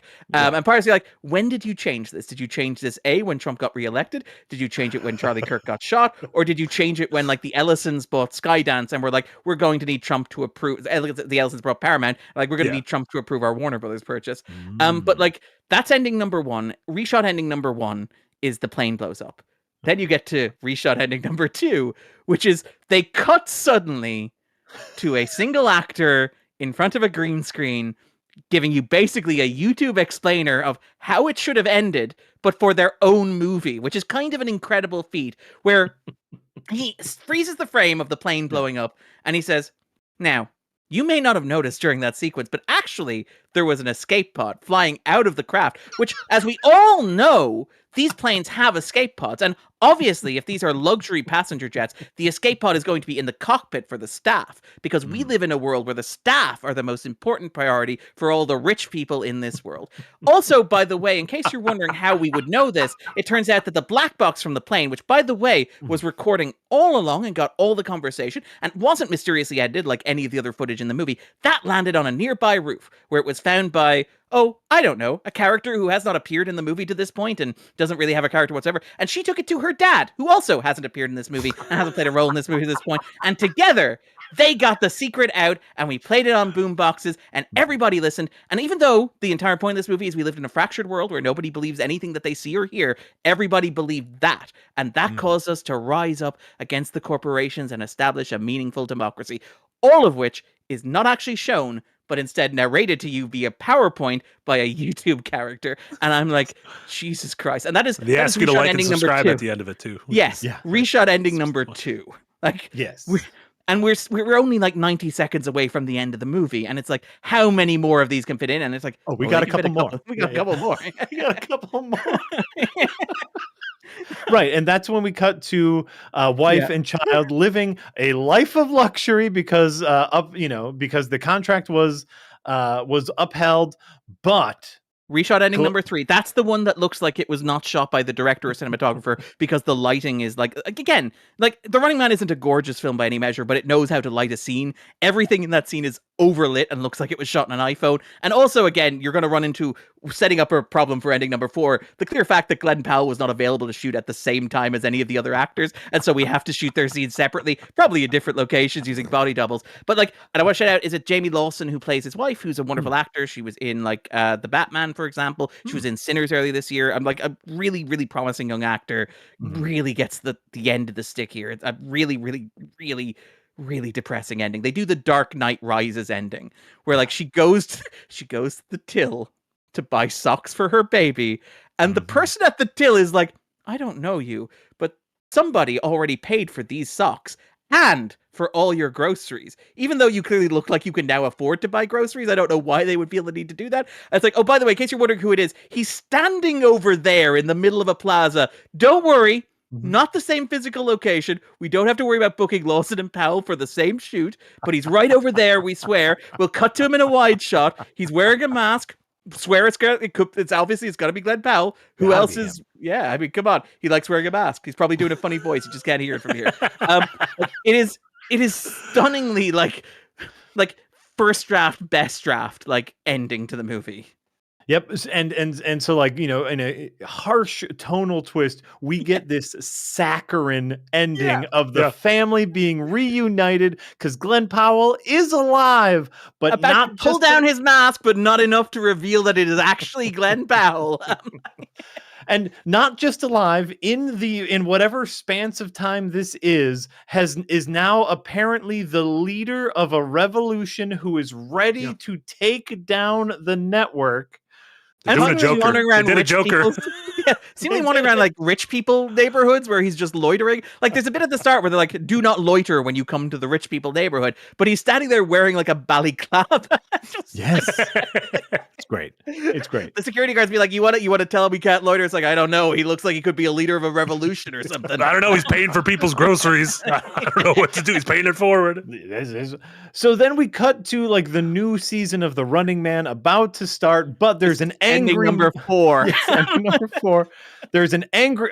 The only people who they let in the building was an angry mob with pre-made signs saying "We hate the Running Man." Those are all the people they already let in the door, which is. By the way, you've seen the vetting process to get into the studio earlier in the movie. It doesn't seem like they're like, that side looks like it'll get a clear pass. Could they have just gone on the street and been like, we'll find some people and pay them $10 to give them a sandwich, just sit in the audience. Exactly. Yeah, it's like, just go out of the street, grab them. Yeah. So then, you know, there's a little power struggle with the host and with Josh Brolin. The host, you know, decides to walk away from it all. Doesn't need to be a part of this. And the movie's like, that's fine. Like this character has done nothing wrong. Doesn't deserve karma in any meaningful way. Like there's a moment where like Josh Brolin literally points guns at him, and he just like Coleman Domingo just pushes the guns down and goes, "You have no idea how well I tested with audiences, babe," and walks out of the movie. It's amazing how the movie is to get to the ending now. We just don't care. This character's gone, fine, whatever. They walk off screen into the sunset. Josh Brolin goes out to calm the crowd because he knows what's going on. Josh Brolin, who, by the way, made his first appearance on network television like at the climax of the previous season, who is so private and so unknown that like Glenn Powell has to be, and people of Earth, this is your enemy. But all of a sudden he's like, you know what, just give me the fucking mic. I'll host the show myself. Listen, hosting's not that hard. I could do that. Yeah, I'll do it live. Yeah. The crowd, the angry mob, again, it's speaking to the vetting process of letting the crowd in, are now throwing Molotov cocktails, which they have plenty of, by the way. And there's a guy in a balaclava where they're like, did you check under the... Like, no, he seemed decent. Yeah. Yep. And that's where we get to Glenn Powell, who is also able to bring a gun into the studio. No vetting process whatsoever for the audience. Brings a gun into the studio and presumably shoots Josh Brolin in the head, but it doesn't matter because he pulls the gun, gunshot, cut to black. What an ending. What an ending. And again, shot in shot, reverse shot as well, where it's very clear that like Brolin and Powell were not on set at the same time to reshoot this ending. It's stunning. It is stunningly like cynical and inept at the same time. Ooh. It's like I saw this twice. Both times I saw it, it was like air out of a balloon afterwards, which is not what you want. I watched it last night with my kids, and you know, like in general, we're pretty positive, you know, about movies. It's like, oh, even if it's bad, there's stuff to talk about. We all left the theater in complete silence. Yeah. Walked through the lobby and into the car, and just in complete silence, we're trying to think of something, and I just had to say, sometimes the movie's bad. This is a teachable moment for you kids. I promise you, the next thing we watch, it'll be something good. I'll pick something good. Sometimes just a movie, and it's gonna go watch the European BDSM rom-com. By the way, yeah, we just need a little art, something that's actual art in our life. Yeah. Phenomenally bad. I don't know if this was a mistake. I did on Monday. I rewatched the '87 Running Man. Okay, I haven't seen that in a few years. It's been a while. And so, but I thought it would be a nice compare and contrast, because obviously, like, they're both pulling from the same source material, but handling it in different time periods with different sensibilities. And it's like the '87 Running Man was simple. Like, they had, the network is lying to you, and they are creating conditions to abuse people. Okay. We have a simple enemy and an easy way to defeat that enemy, which is that lovely 80s ideal of, as long as people know the truth, they'll be good people. Oh yeah, it'll be fine. Which it'll all work itself out. Which is fine. Obviously, we know that's not true anymore, but like, that's fine. That's 80s movie logic. We had big, colorful villains, like unique action set pieces. We had Arnold. Like, we had a fine movie. Ventura. Yeah, Jesse Ventura. That was right before he was Jesse the Mind Ventura, and it's like, yeah, I've got everything. I'm a double threat. Yeah. But by the way, something I picked up on this watch of The Running Man is there's extended sequence with dancers. If you remember, there's like, they have dancing girls who are doing numbers in between like the Running Man segments of the TV show, choreographed by Paula Abdul. Oh, she was she was like the Laker head dancer at the time. She was like her head dancer. She was a lead choreographer for The Running Man, and the very next year, that album came out with like Opposites Attract and all of her big hits. It's like, that. What a time for Paula Abdul. This movie was missing some of that fun. I liked how all the hunters in there, they were like American Gladiator contestants almost, and they had like, they were almost like Mega Man villains or something, very silly and over the top. And I feel like in this movie, the hunters were just, which again, maybe that's like, they almost evoked like ice imagery of masked goons. Like, I guess that's going for something, but I also like, well, first of all, the fact that, the aside from McCone, the one is like the weird blonde young fascist dude. Like, that's the one defining trait of any other like hunter on there. I do like how shit the hunters are, like the bit where they're like, McCone could be anywhere, and they just cut to like him standing at the back of the theater with the zip line on him as well as he hops off, which gets even funnier when you're like, oh yeah, by the way, this was the first runner. It is like the most domesticated kind of pet, which I honestly quite like the McCone stuff here. The ending is such a miss. It's such a miss. And it's like the problem is, in watching the '87 version, is like, there's also a very clear character arc of like, Arnold's character in the '87 version is like, I'm just in this to survive. I don't care about anything else. Slowly realizes that like, there's something bigger at stake, and takes on a leadership role within the resistance. And they tried to do similar things with this Running Man, but just kept watering it down with more and more things. Like, is this about corporate greed? Is this about a police state? Is this about AI imagery? Is this about wealth inequality? Is this about ICE? Is this the Kardashians? The Kardashian. Is this about this? Yes, it is about that, and therefore it's about nothing, because they couldn't find a theme and stick the landing. Yeah, I mean, I feel like weirdly enough, outside of the ending, which I think is catastrophic, I'm being more generous to the movie than you are. But I will admit, like, part of me rolled my eyes when it's like, okay, we know that Ben Richards cares about his family, and he's doing this because he's got a sick kid who needs meds, and that's why he's doing this. He's purely self-interested. How do we make him care about other people? And they sit down, the writers stroke their beards, and they're like, what if, and hear me out here, he discovered that other children could be sick? What if there was another kid who was sick, but it was not his kid? And through that, Ben Richards learned empathy. And I'm like, incredible. I feel like you guys could have maybe workshopped that just a little bit more. Like, I feel like when your movie has two kids with like mysterious possible terminal illnesses to motivate the action, it's like, maybe ease off a little bit. Maybe give yourself an extra Feels day like a or hat on a hat. It also feels very Man of Steel-y, which, you know, like famously the big joke for Man of Steel is the Man of Steel asks a question which it answered in the first 5 minutes of the movie, which is, will Superman be a hero? Which it answers before it asks the question of. And it's like, yes, the beginning of this movie says Glenn Powell was mistreated by the system because he's too good a guy. Just too good. Like, the opening scene is that he's fired because he tried to get his workers comp for like having radiation exposed their genitals so they couldn't have kids. Right. And it's like, you don't need to convince me that he's a good guy if he gave up his job to protect his workers. And aside that, obviously you have the shots of like the bit where Brolin's like, the when I knew you were a star was when I watched this clip of you like trying to save this guy falling off a harness. And it's like, they billed me for the harness. And it's like, part of me is like, you can do a version of that arc, which is, I tried being a hero, I got burnt, and I gave it up. But the problem is that he never really gives it up. Like, even when he's in line for the Running Man, you have the sequence where the guy faints behind him, and they're like, no sitting down, no lying down, and they got to get rid of the guy, and the guy's like, and then Powell interjects into the sequence and gets himself stunned repeatedly.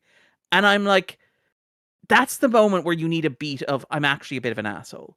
Like, the Powell... And again, the thing about Powell, which I like, is Powell plays jerks. Powell is very good at playing like jerks who are eventually revealed to have heart of gold.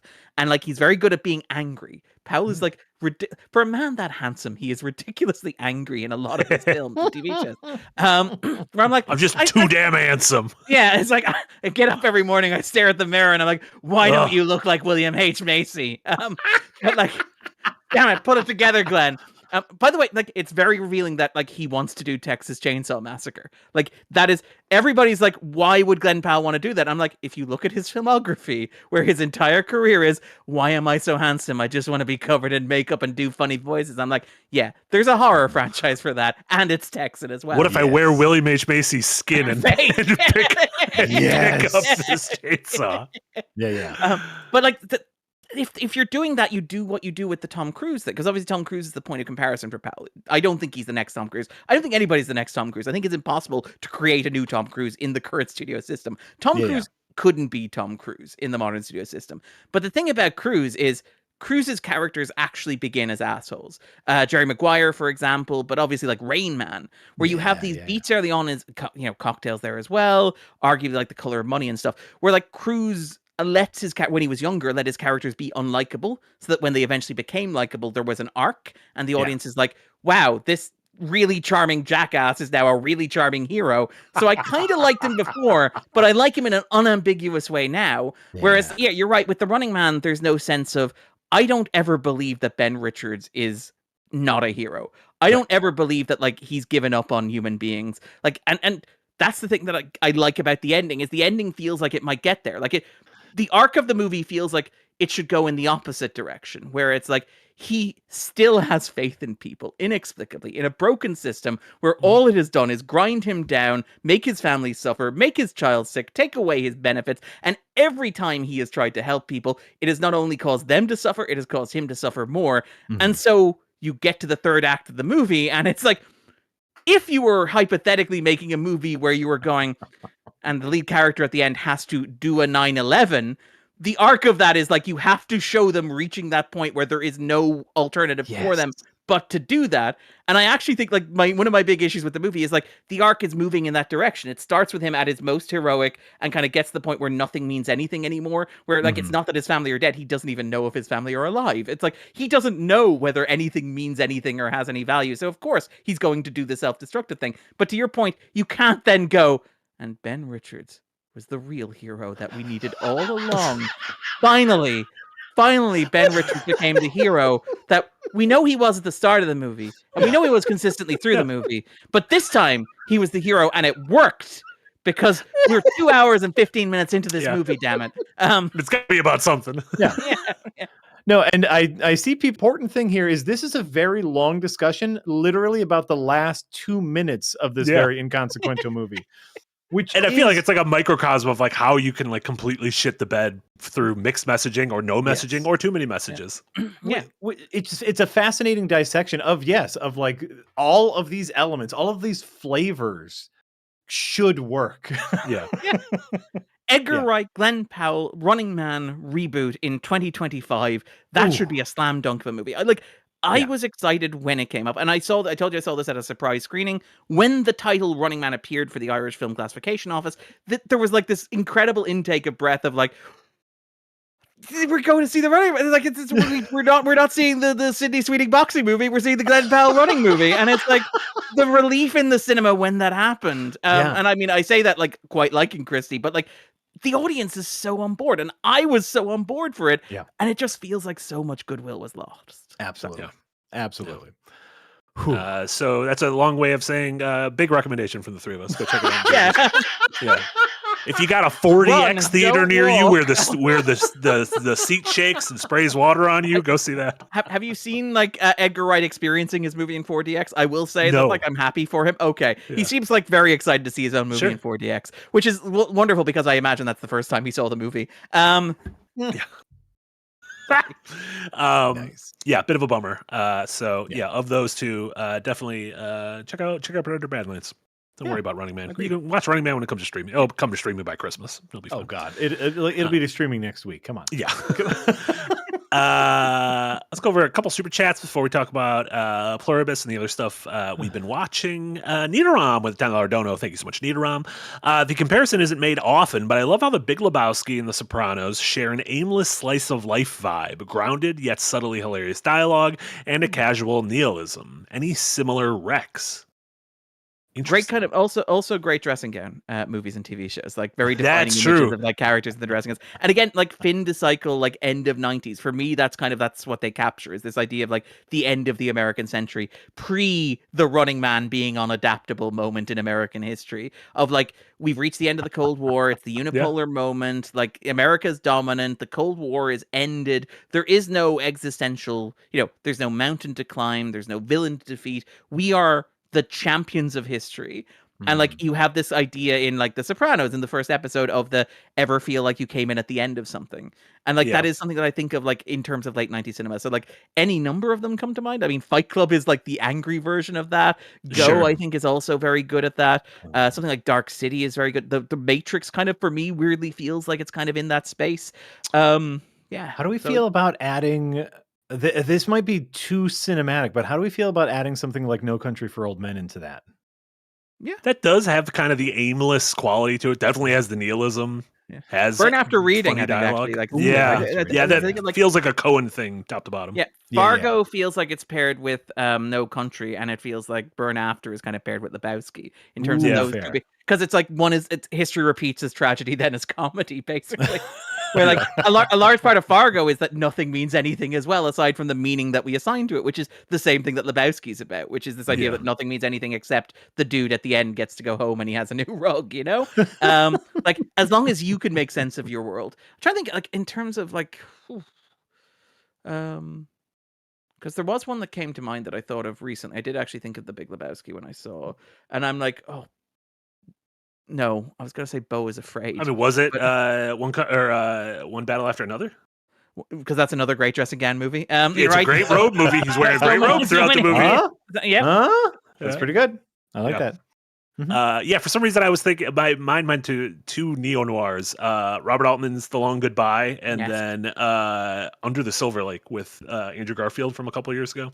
Yes, a much nastier movie than like The Big Lebowski. Much nastier, but also movies about dudes just kind of wandering aimlessly around a city. Which I'm a big fan of Los Dudes Angeles in particular as well. Like it's a very Los Angeles thing of like it's the end of America. It's where like the West gives way. Yeah, you can't go any further west. That's it. So what do you do? What do you do? We just, I don't know, go to the supermarket late at night. Like that's, and like Eric has it there. The supermarket scene in The Long Goodbye is very evocative of the opening of The Big Lebowski, which is the dude just wandering through a supermarket. Yeah. Oh, 100%. Yeah. Yeah. Yeah. It's good stuff. Thank you, Nidoram. Udask, thank you so much for a £5 dono. Bear with me. Running Man minus the last 20 minutes. Predator minus the first 20 minutes. Bridging montage where Glenn becomes an apex predator. Perfect film. I'd watch it. Like I do want to shout out, like for me, the big issue with Predator Badlands is like how much exposition there is, like how much dialogue there is, and how much they cram into the first 20 minutes. Where like Predators should not be talking as much as they are in the first 20 minutes of Predator Badlands. You shouldn't be having that much exposition. There's more exposition in Predator Badlands than there is in Prey, which is surreal to me. And I say that really liking the movie and thinking it's a big swing and really loving it. But so I can agree with that. I did. What if? Hear me out here. Just like the crew, the hunters in Running Man were like McCone, alt-right fascist kid, and a predator, and it was just never mentioned. Like, it was just never brought up that the predator was an alien. Like, the backstory of that character was left for like fan fiction or like whatever. I love it. Yeah, love it. That like he goes to the cockpit in the third act, and it's like 3 guys and a predator just sitting at the pilots at the controls. Yeah. Predator's actually got his pilot license. Like, he learned how to fly a plane. Yeah, that's the only one that can fly the plane legally. He knows how many bathrooms there are on there. Yeah. The guy says 6. He's like, no, there's 8. Yeah. He like clicks and does some hand signals. Like, there's little mandibles. I like the mandibles. I think the mandibles are cute in the new Predator. I like the new Predator. I think he looks nice. Yeah, I like that he looks like a teenager. Making him expressive, like that's and making his eyes bigger. Like, again, very good design choices in terms of making him emote. Like, there are several moments where he reacts to things and it's funny, and I'm like, that is incredible. Like, I know we've reached the point of like CGI saturation. Nothing surprises us anymore. But I saw like Primate recently, which is like the $20 million horror about like the evil monkey. And I came out of that going, damn, that monkey looks fucking good. Like, it's like, like, we do take this for granted. And like, I know we complain about CGI and the overuse of CGI, but I'm like, I look at like how reactive Deck is. The moment where like he picks up the worm and the worm starts to glow and he just throws it over and it explodes. And he goes, and like, he does this, and it's like, how is that a readable expression on a predator's face? That is incredible work from the VFX team, and from Demetrius Schuster Kolomatinge, I think is the actor. Like, and it's part of the duality of CGI, where it's like, oh, here we get to use it as a tool to help an actor tell a story, whereas with the landscapes and the sets that they're on. Yes, it is used to help the story, but it is portrayed in such a way that turns it into a little bit of a gray mush, right? Yeah. Good point. Jonathan Griffin, thank you so much for a $10 dono. Just rewatched The Last Crusade for the umpteenth time, and I just want to hear Darren and Jack discuss the movie, especially Indy attempting to be a Scotsman and giving up at the first resistance. With the Rain Mac. With the... I love that movie. Depending on the day, it's my favorite Indiana Jones movie. Depending on the day. It's my co-host Andrew's favorite Indiana Jones movie. Yeah, I love that movie so much, and I love obviously the dynamic between Connery and Ford. I do have in the back of my head, again, this is one of those things where you need to be able to hold 2 competing ideas at the same time. This is not a criticism of The Last Crusade. I love The Last Crusade so much, but part of me is also like, it does feel a little bit like this is kind of the precursor for a lot of the modern sequel stuff, where you have the sequence at the start that explains how Indy gets every single aspect of his personality over the course of a single half hour. Explained over the course of like a single 10-minute montage. But also even more basically, the idea of, Temple of Doom, which is a movie that has its very serious problems in that it is horrifically racist, but it has its issues and it has its problems, and the reaction to that was very strong. And like, George Lucas like, I made the movie I want to make. I'm not apologizing for it. And Steven Spielberg was like, wait, audiences didn't like that. That was all George's idea. George did it. You get George. And Last Crusade basically being like an overcorrection to that, where it's just like, what if we did Raiders again? But this time Sean Connery's in it. And part of me is like, I love Last Crusade so much, but there's a little bit of it in the back of my brain, which is like, but also, does it contain some of the worst impulses of like modern like franchise sequels? Like, is there a line from The Last Crusade to The Force Awakens, and from The Force Awakens to like Ghostbusters Afterlife? That's my kind of concern. Sure. Was this the start of wallowing in our own filth? Yeah. Yeah. And I'd love that movie so much. Like, I need to stress. Like, that's the thing. It's like, this is not a criticism. I'm not saying it's a bad movie or it's evil or anything, but just, you get that little voice in the back of your head when you watch something like that, and it's like, no, and we're not saying it's their fault. It's like what we delved into this a little bit when we talked about Deep Space Nine, which was like, oh, I miss episodic television, but also Deep Space Nine has like a 6-part season opener that is a clear line to modern seasons being 9 episodes and 1 story instead of being episodic, where it's like, you can see where the dominoes lie. Absolutely. It also suffers from the same thing that Last Jedi suffers from, where it has an incredible line that encompasses the theme of the movie and then completely shits on it in sequels. The whole "Let It Go" Indiana, like, great. Stop making these movies. Point taken. Just like everybody buy a ticket to go see Always, the firefighting World War II remake. Let the past die, kill it if you have to. Like, well, how come no one's listening to the lines in these movies? Because they fired the guy who wrote that line. But he's doing fine. It's really fine. He's got Wake Up Dead Man coming. I'm excited for that. Kid Barchetta with the $2 dono. Thank you so much. Possible guests for the rewind: Christopher Nolan, Richard Kind. I would love both of them. I love that they're like possible in the sense that we would vet anybody else. I think we could get. I think Richard Kind isn't impossible. He seems nice and very patient. Seems nice. I interviewed him and Kyle MacLachlan at the same time once for a Inside Out. Apparently they're both an Inside Out, which I don't remember. I remember interviewing them. They're both delightful. Is the elephant and Kyle MacLachlan is the father. There you go. Oh yeah, the elephant Kyle that dies. MacLachlan is the father in Inside Out. Yeah, yeah. He doesn't talk too much. Now you have to reconcile with the idea of the dad from Inside Out being hot, but unfortunately, that's our thing to suffer with. That's my coop. Fair. But yeah, we'll get both of them on by the end of the year. We have 2 episodes, I think, left this year. One for Christopher and one for Richard. Post-production. I mean, Richard, what were your favorite movies of the year? Talk about MacGruber. Let's do a solid 2 hours on MacGruber with Chris Nolan. Robert Dooley, thank you so much for a $5 donation. I just want to say how much I love the Deep Space Nine podcast. Far Beyond the Stars and In the Pale Moonlight are 2 of my favorite episodes ever. 2 of my favorite TV episodes ever. That was just incredible. It was incredible to do. It was incredible to get to talk about it with Jack as well, which is just wonderful. Maybe I'll watch Star Trek someday. I probably won't. Maybe I will. There's a lot to watch. I'm not saying you have to watch it. But sure. It's pretty good. Just going back and being able to like watch an episode and not have it be part of a 11 hours worth of content that you have to watch. It's like, oh, this is 45 minutes. And it's gorgeous. Self-contained. It's a mouthful. Like it's Yeah, that's what when I went insane and just kept rewatching the X-Files the other year. That was one of the things I loved the most about it is I'm like, you're just a little guy. If I'm not digging this episode, I can walk away and I'll come back in like 20 minutes and there'll be a new episode on. Yeah, it's great. Yeah, I love by the way that you never flick to the next episode. You just walk out of the room. I gotta give the episode its space. Everybody worked hard on this. It would be rude of me to turn off the TV. Absolutely rude of me. Somewhere John Shaban gets a notification somebody skipped your episode again. Yeah, son of a bitch.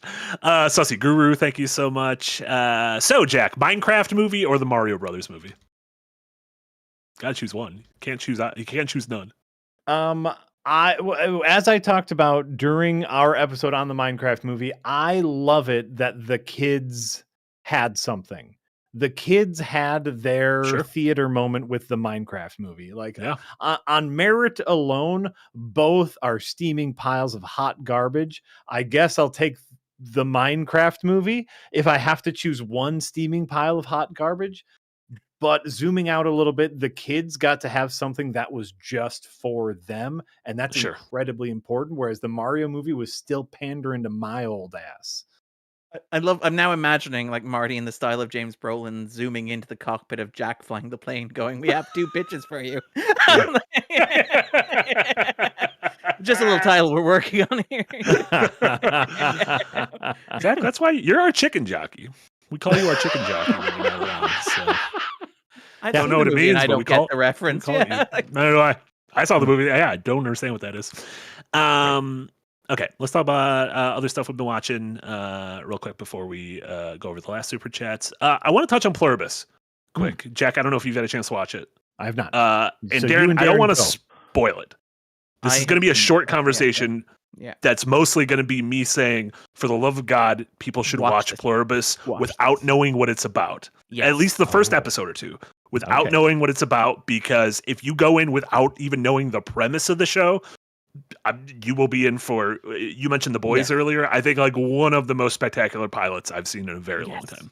Oh, compared to Lost, like it is up there with Lost in the TV. Yeah. Whoa, I would argue. Yep. I agree with that. As a Lost boy, that's incredibly high praise. Yeah, no, like I will say I saw this a while ago, and obviously they've been very good at parceling out information about this and keeping what it is about secret. And I remember watching it and being like, oh yeah, that's why they did it, but in like the best possible way, where like once this show reveals what it is, you're like, oh, I get it instantly. Yeah. Like I understand what this is, why it is, and also why they don't want me to know what this is before I process it in real time. It's incredible. It's stunning. It's a stunning piece of work, and I say that having like only watched the first season. So I like it's not as if I'm like standing the test of time, but it's incredible. It's incredible. And you've seen the full this is- season, right? I have, yeah. Okay. This is very going cool. to be another like Apple Plus amazing show that only 7 people in the world will ever watch. Yeah. But the 7 of us, we're gonna love it. And Okay. it's incredible because it's very clear that they have like the Apple TV budget, which is like one of the most stunning. Trying to talk about without spoilers, Yeah. no context for it, whatever. But like it's shot, a lot of it takes place in Albuquerque. Obviously, a large part of the appeal of this for Gilligan was working with people he worked with before. It's a huge vehicle for Ray Seahorn, which, by the way, anybody who has watched Better Call Saul is like, yeah, we get it. We understand why you're like, I want to work with Ray Seahorn again, and I want to just like this is the entire reason that this exists, right? But it's like, it takes place in Albuquerque, uses a lot of the same like production team, a lot of the same areas you'll recognize from Breaking Bad and Better Call Saul. But you can also tell occasionally that they have the Apple TV money because it will like randomly cut to stuff that most movies can't afford to do as like one scene bits. Yeah. Where it's like, did you have to build that set for it? It's like, no, but we had the Apple TV money, so Yeah, why so why wouldn't not? we do that? Yeah. Yeah. Did you have to shoot in that location? It's like, well, we had the Apple TV money, so we figured why not take everybody out in a little trip? It's incredible, and like to Jack's point, like all shot on location as well. Like you could tell that they use real physical spaces for a lot of the stuff as well. Stunning piece of television. Yeah. Really, Yeah, really incredible. great. Blown away. I think more in line with Vince. So this is created by Vince Gilligan, the creator of Breaking Bad. More in line with his previous work on the X-Files, I would say, than Breaking Bad. He definitely like goes back into those kind of sci-fi roots of his in some really like spectacularly fantastic ways. And it does that thing to where, again, without spoiling it, at the end of the first episode, I was like, holy shit, this is what the show is about. I bet X, Y, and Z is what the season's going to be about. Yeah. And then you watch the second episode, and I'm like, A, you did X, Y, and Z immediately, and B, oh, I didn't realize this is what the show is going to be about. So it's like very good at being like, oh, the show can do anything it wants to. Oh, very fun. Yeah. Yeah, and it's So- like the thing is, it's apparently got a 2-season commitment. Gilligan wants to make 4, and it's like I remember watching the first episode or watching the first half of the season, being like, this is a 1-season show, right? There's like this concept can only go so far logically, and it's like, no, it keeps going. It reaches the point where you're like, this is the terminus point of the story, and it's like, no, but what if you follow that through and like develop its ideas? Yeah. Like, I want to be careful with this comparison because it is a loaded one. But like we mentioned, the premiere being a bit like Lost, and what I will say is this felt to me like Gilligan obviously has done hugely popular TV. Like Breaking Bad is a masterpiece. It's one of the most popular TV shows ever made. It's like it is a pop institution, and deservedly so. And it's got its own spin-offs, it's got its own franchises, it's got movies, it's got like Better Call Saul. And like I think it's incredible. I think like Better Call Saul is one of the best shows of the past like 10 years. But Pluribus to me feels kind of like Gilligan getting to do the artisanal TV thing, reminding me a lot of like Damon Lindelof after Lost, where it's like Doing the leftovers. that's exactly it. Where it's like Yeah. I'm doing this thing that is incredibly esoterical, much more specific. Weirdly feels strangely personal. I don't know if it is. Who knows or whatever. But like it's a show that feels much more emotional than Breaking Bad or Better Call Saul was. And I say that I think those shows are incredibly moving at points. But the motivating engine of this TV show is like such a specific personal thing, and it feels like, again, no spoilers, conversation very early in the first episode where the lead character is a novelist and she writes pulp fiction that everybody loves and is well received and is probably very good by the standards of pulp fiction, but her manager at one point says, you know what, I think it's time for your real novel. And part of me is like, did Gilligan sit down at some point when he met with Apple TV Plus and go, you know what? time for my real TV show. Time for my get time for me to get all that Breaking Bad out of here. I don't need any of that. It's time for my real show. My great American novel of a TV show. And I say that thinking like Breaking Bad is one of the most important TV shows ever made, and Better Call Saul is one of the best TV shows ever made. But like, is this the real, like, and again, this is I didn't know they made TV like this anymore. Yeah. This is like pure artisanal, a creator being allowed to follow their own muse, being given like enough rope to do whatever they want with, and trusting their impulses, and just being stunning. Like I think it is a stunning piece of TV. Yeah, mostly wanted to keep that Yes. non-spoiler. We'll do spoiler chats in a future episode, but mostly just want to let people know to give it a reco, because also, like, even though it's Apple, like, a lot of people just don't know it exists. Like, Apple does weird targeting advertising to where if you're not in that target, like, you won't be inundated with ads in the same way you are with other big shows. No, they're a tiny streaming service as well. Like, they're a very bespoke service. Sorry, Jack. I was just gonna say, this is another one of those things where you sign up for a month, or gobble up all you can for a month and then cancel again. So this is another great opportunity to gobble up. Or you can go to an Apple store, and if you put it on one of their iPads, they can't ask you to leave. So you can just go to an Apple store and watch the whole season. Just run through the entire season. They're not allowed to ask you to leave. Say you're thinking about buying it. You got to give it a test drive. Check your watch. It's like, you guys close at 5, right? It's like, I think we can do this. Love it. So 3 episodes are out now. It's weekly. I think it's running until Christmas or so. Yes, right. The first 3 episodes. Darren is clearly a fan of the first season. He got to see ahead. So very cool. Great. Jack, you watch anything else? Literally, no. I have not been. I can't even. Not even a funny thing. Like you watched two movies in theaters.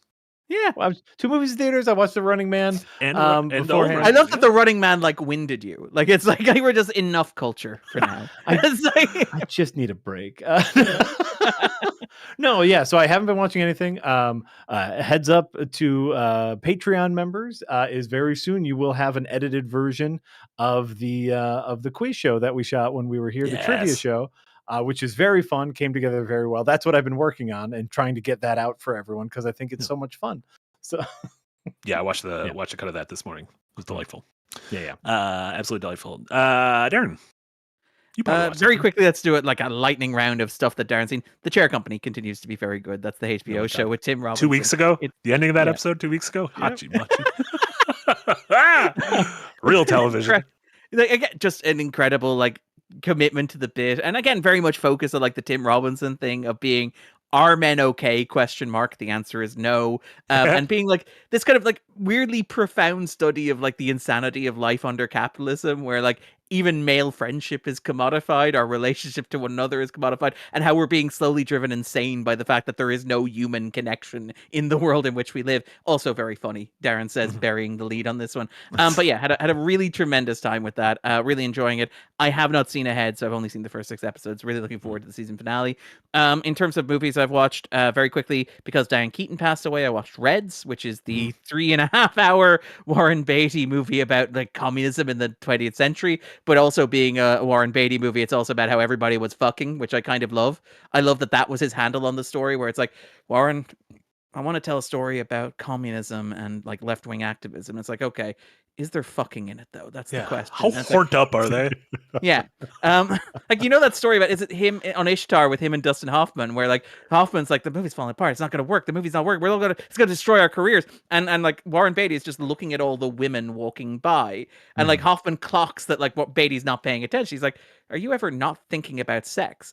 And Beatty, to his credit, takes a second, thinks about it, and goes, no. And then just goes back to watching the women go by. This is honest. Listen, if you're good at something, do it. In terms of actual new stuff that I've seen, Begonia, which is incredible. Again, a movie I don't want to talk about too much. New Yorgos Lanthimos. Yorgos Lanthimos very much in his weird phase. A remake of Save the Green Planet, the Korean film. Wait. In his weird phase. There is there is a sense to which Lanthimos has kind of gone a little mainstream, where it's this is his most accessible movie. Where it's, and by the way, Yorgos Lanthimos' most accessible movie is still the fucking Favorite, which is the lesbian love triangle movie shot shot with fishbowl lenses. Yeah. But like, again, really, really impressed by it. This is a story about like a conspiracy theorist played by the wonderful what's his name, Jesse Plemons, who kidnaps the CEO, played by the fantastic Emma Stone. He is convinced that she is an alien. He has kind of fallen down the rabbit hole of like modern conspiracy theories and is convinced that there's an alien plot to enslave or conquer mankind that is causing everything in his life to fall apart. Really found it like very clever, very funny, but also like profoundly sad and profoundly lonely in the way that Yorgos Lanthimos movies are. And like that magic trick of like, how can you tell if somebody's an alien when you're watching a Yorgos Lanthimos movie and everybody talks like an alien in it anyway? It's an incredible movie, and I will say like the final like half hour of the movie as it kind of twists and turns and bends around itself and how it plays to your expectations. Had a really great time. Begonia, go see it if you have not already. On So Netflix, its final half hour is a real Running Man, you would say. Yeah, exactly. Really? It sounds like that's what I need to remove the Running As like Man a palate from my life. cleanser. Well, yeah, I like- need some Yorgos. I mean, there is like Greek yogurt. Just because it's really strong and really heavy, and you layer it in there. I do want like there is a point where it's like we should have a spoiler conversation about like the endings of like House of Dynamite, Begonia, and The Running Man, like in conversation with one another about where we are as a culture and like how like. Are we okay? Tim Robinson asks, "Are men okay?" These movies are asking, "Are we okay?" Is everything all right at home? Yeah. The answer is no. Yeah. No. To shout out, saw it on Netflix, Death by Lightning, which is the 4-episode miniseries starring Michael Sheen and Matthew McFadden about the assassination of James Garfield, the president who is so low that he doesn't even rank on most presidential surveys. Wow. I think he died 199 days into his like term of office, assassinated quite early on, didn't have many legislative appearances. Again, just a really remarkable piece of work. You know, not going to blow your socks off, not incredibly stylish, doesn't have like a strong aesthetic to it, but I found to be like reminded me a lot of good old-fashioned biopics where it is this story of these people in this time in this place and how it relates to the modern world, what it has to say about the world in which we live, and like how don't you wish politics were boring, where like so much of this is like hear us out here, what if, and hear us out, there were a US president who was not a great man of history, who wasn't like I'm gonna bend history to my will, it was just like I'm here to do a job, gonna do it the best I can. If I make a difference, pretty good. If not, who knows? It ends with, oh shit, I died. And That accomplished sounds like nothing. why most people watch rom-coms. It's like, ooh, what if I went on an adventure? And it's like, ooh, what if things were what if we were living in precedented times? Ooh. Yeah, but like again, it's very well observed. We people talk about how we live in the second Gilded Age, and obviously this stuff kind of like resonates in the current moment. This idea of oligarchy, this idea of money, this idea of political assassination and political violence. I really liked it, but I'm a sucker for a very classical like historical biopic, and I think this is a smart, well-made one.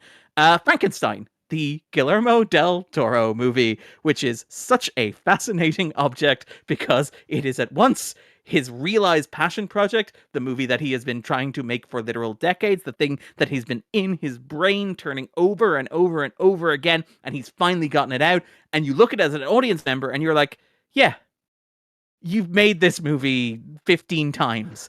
Like, it is so fascinating to watch this. No, and look, it is a gorgeous looking movie. It is well performed.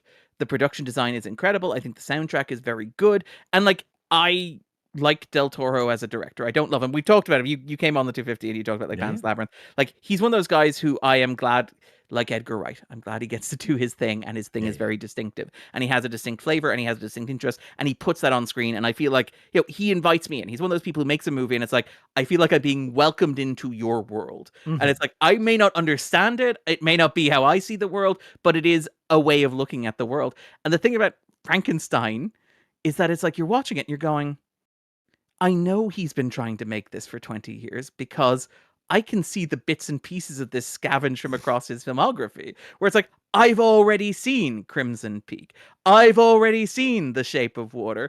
I've already seen Pan's Labyrinth. And you can see all the little elements and bits and pieces of this movie that he thought he was never going to make, that he carved out and basically turned into like the foundation stones or the cornerstones or part of the texture of those in a way that is really interesting, where it feels at once like the movie he never got to make, but also the movie that he made 10 to 15 times over.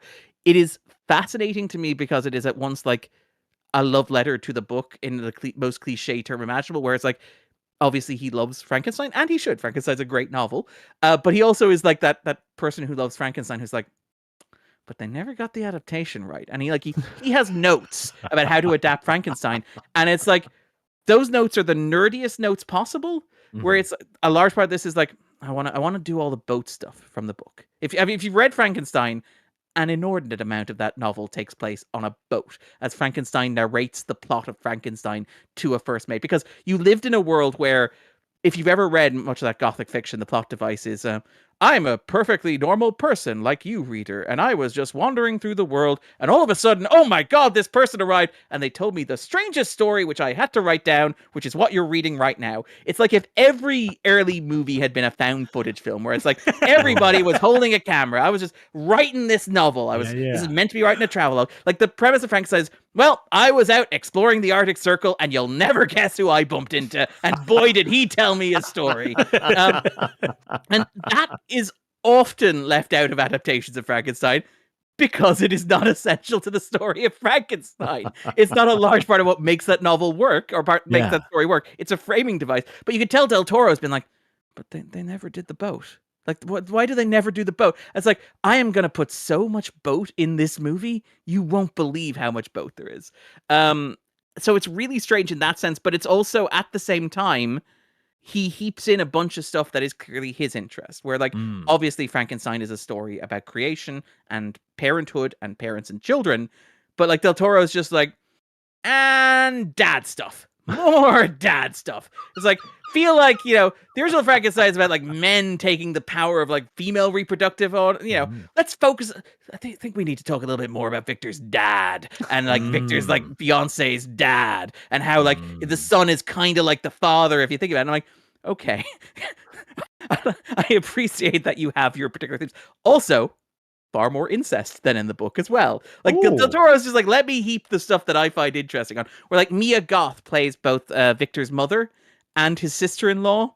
And it's like, okay, that is a choice. And as I said, a lot of Crimson Peak in there. It's really interesting to watch because it is like, at once somebody who has read the book so many times and internalized so much of the book, but it's also like, I have my own interests and we're going to cram those together. Great.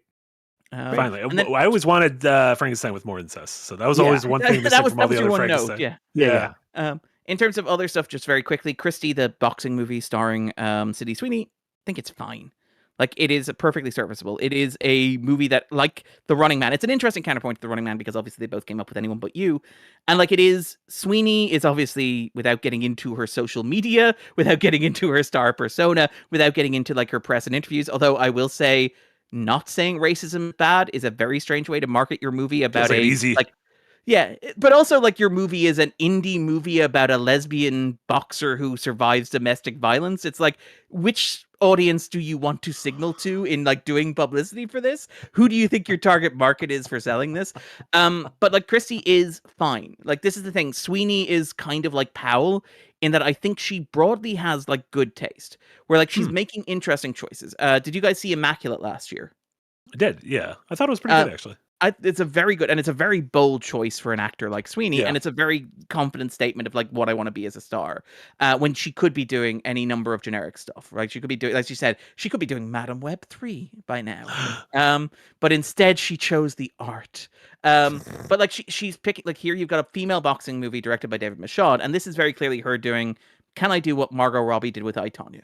Where I, Tonya is, for many people, like, everybody loved Margot Robbie. She was beautiful. She broke out. People liked her a lot. She had star charisma. Warner Brothers put her in movies like Suicide Squad, or like Focus, for example. And it didn't quite work. But then she did I, Tonya with Craig Gillespie, and that just like was, oh my god, she's an incredible talent. She is a movie star. And Sweeney here is like, what if I put myself in a story about a troubled female athlete in a like sport that is unconventional?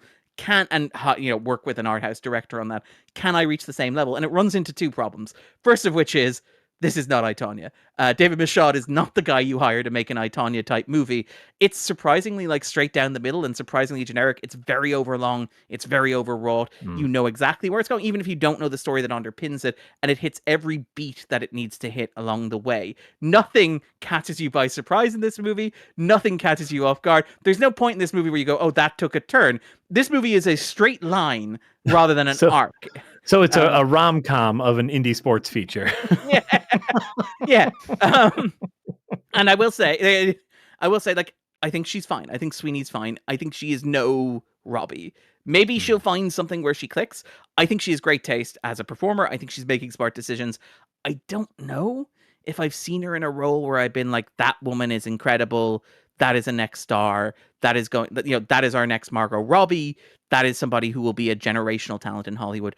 I don't know if she has it in her. And it's really interesting because I think, setting aside her personal controversies or whatever, or her media manager or whatever's going on there, I think she has good taste in filmmaking. I think she has good taste in like star making roles and choices that she's making. It's just really weird that I don't know that she has the X factor or star power to actually deliver on it. Where it's like, if kind of wish she were making decisions for Glenn Powell. Like, maybe they should swap. Maybe she should like manage Glenn Powell, and maybe that should be like Sydney Sweeney's career path. Just like pick interesting roles. And then finally, I promise, last one, because it's out in cinemas and I do want to give it a shout out. Sisu Road to Revenge. Which is the sequel to Sisu, which, in case listeners are not aware, is the like Finnish revenge movie about this guy who finds a bunch of gold and a bunch of Nazis show up and try to take it from him, and he's not having any of that. And Sisu is the sequel to that, in which his house is in an area of Finland that's been claimed by the Soviet Union, and well, he's gonna go get his house and literally move it across the border from old Finland into new Finland. But don't worry, Stephen Lang is there to put a stop to it. Love Stephen Lang. It is incredibly charming. It's directed by Jelmeri Helander, who listeners may know as the director of Rare Exports, if you've seen it, but also Big Game, which is the Samuel Jackson president action movie with the great Ray Stevenson in it. And this is the best way to describe this movie is, what if Michael Bay made a silent movie in the style of the Looney Tunes? All right. Oh my God, you've sold me. It's got a 95 on Rotten Tomatoes. It is incredibly silly. It is incredibly fun. It is incredibly cartoonish. And it is a movie where I think if you're on its wavelength, it is perfect. I had a really, really, really great time with it. It's the kind of movie where, to pick one small example, a character will have to like roll under a bed to avoid being detected by evil Russians, and will like put his finger in a mousetrap and have to bite his lip to avoid making noise. Hell yeah. It's kind of like, it's that style of like Looney Tunes style comedy. There's a sequence of this where like a character rides a rocket powered train car that is quite literally a rocket strapped to a train car. It is such big Looney Tunes energy to it, which I found incredibly charming, incredibly charismatic. It reminded me a lot of, as weird as this is to say, of like that wave of European directors who came to Hollywood in the 80s and 90s. I'm thinking of like Paul Verhoeven is obviously the best example of this. I don't think it's in the Verhoeven league, but people like Wolfgang Petersen, for example, people like Roland Emmerich, for example, of like these European filmmakers who grew up on the blockbusters of the 1980s, and in this case, the films of Michael Bay, and were like, I can do that.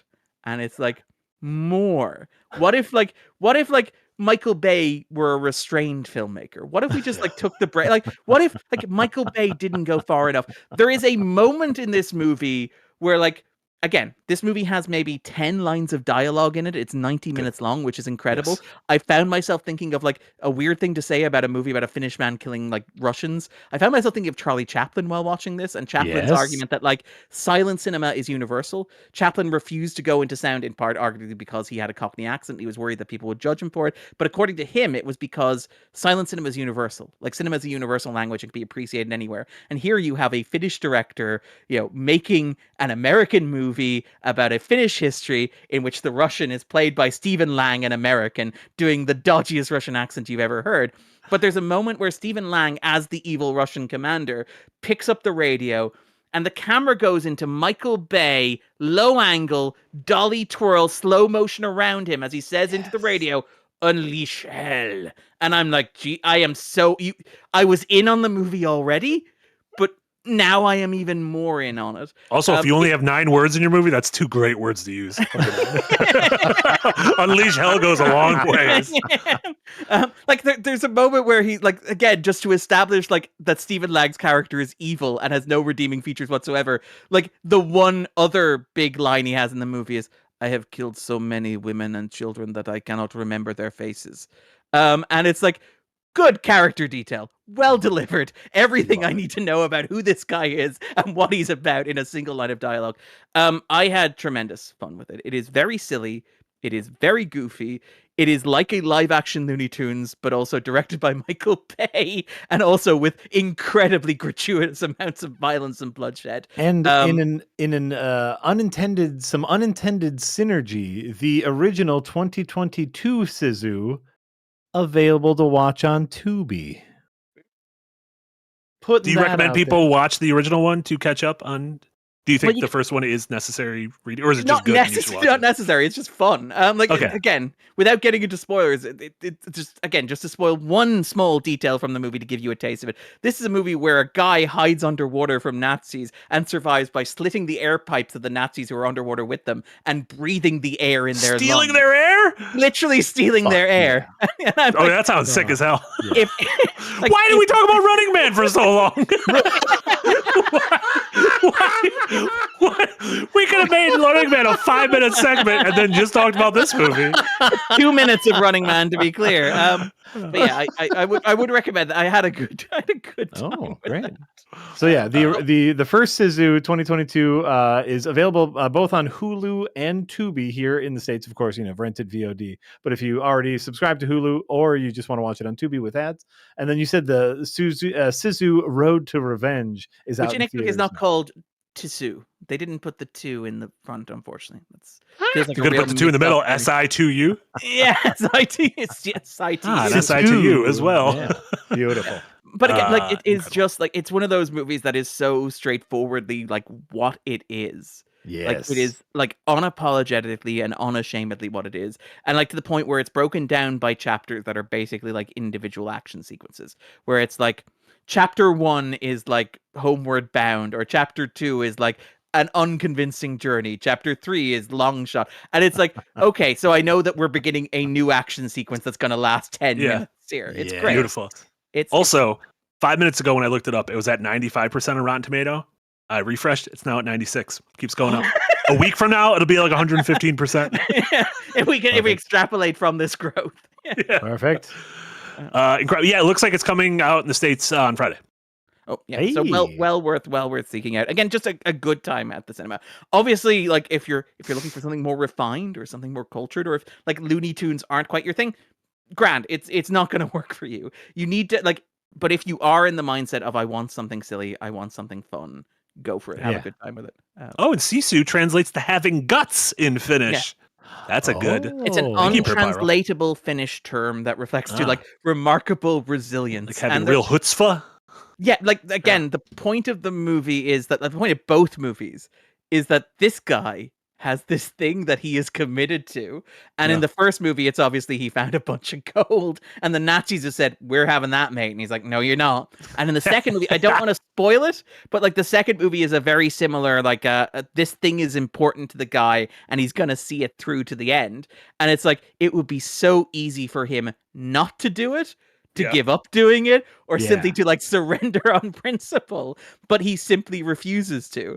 I saw this with my father, who had no idea what he was expecting, and there's a moment where, like, after brutally executing a bunch of Russians, he stares at the one surviving Russian sternly, gets back in his truck and drives off at a steady pace. And it's like, my dad was like, I get what this movie is. I understand. I understand exactly what you are. According to Speakeasy in the chat, the Sisu Wikipedia page has a quote from Hideo Kojima praising the movie. Friend of the show. Yeah, good. Listen, it's good enough for Deo. Definitely good enough for us. And a proper long review as well. It wasn't just went to the theater, saw Running Man. Yeah, popcorn good. Popcorn good. I threw out my back this morning. I'm sorry. Incredible. Yeah, definitely gonna have to check out Sisu.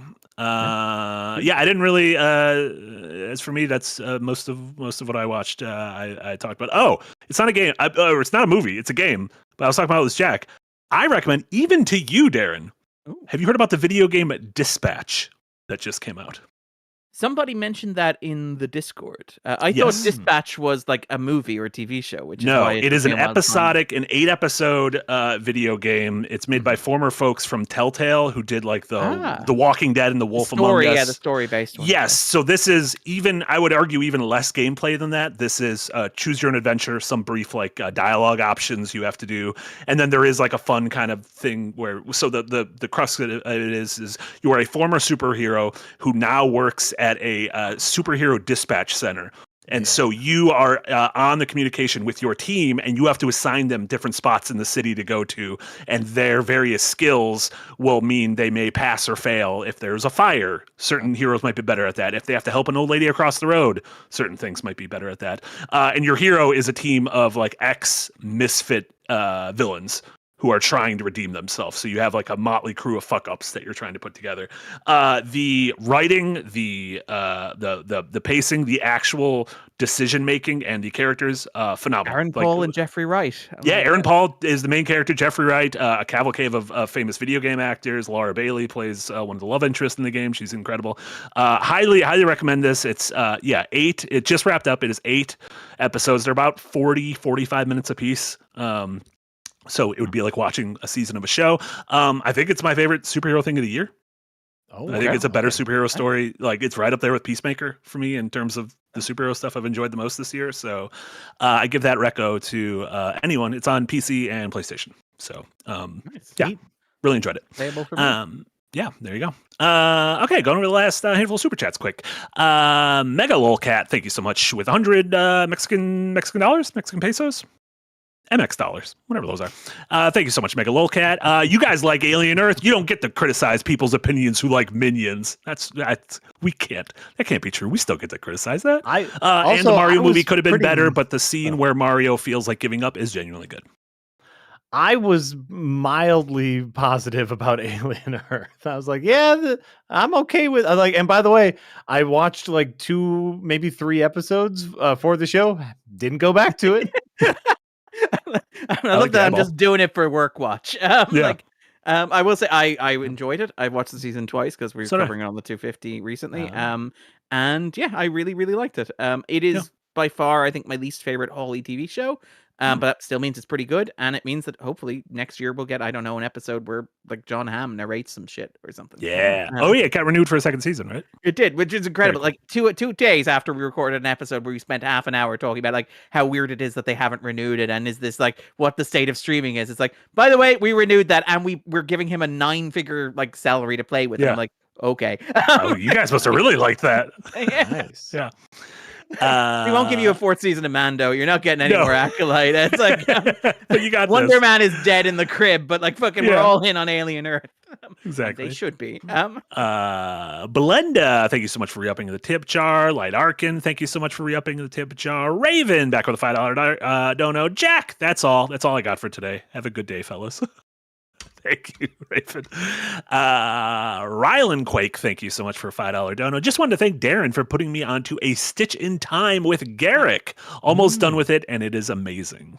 I'm curious if that person is reading the book or listening to the audiobook, both of which are fantastic. I read the audiobook as a kid, and he released the audiobook. I read the actual book as a kid, and he released the audiobook like a couple of months ago, and I re-listened to that, and it's incredible. If you are digging into the like Star Trek book thing, by the way, I apologize for our 2nd anniversary stream, which turned into a series of Darren asks Star Trek literature questions. But I do want to shout out the Never-Ending Sacrifice by Una McCormack, which is basically what if we wrote like War and Peace and was it the Gone with the Wind in the Star Trek universe? What if we like wrote like a Cardassian version of like Gone with the Wind over the arc of Deep Space Nine? It is a stunning accomplishment. I love it so much. Cardassian? Cardassian. No, not the Americanos. Not the Americanos. Okay. not the people Glenn Powell is watching. Gotcha. I was very confused. Would be pretty funny though, given that like Paramount owns Star Trek, if it had been like the Keeping Up with the Cardassians, and it was just a bunch of people in silly makeup. Yes. But Never Ending Sacrifice is great. If you haven't read it, read that. It's one of my favorite Star Trek novels, and it's very similar to A Stitch in Time in that it's a story of Cardassia over like decades. Nice. Every time I hear that, I hear the Kardashians. It's a very hard thing to hear. Oh no. Very difficult. Did you watch All Is Fair, Marty? Apparently Hulu's biggest hit in we are so out of touch. Oh no.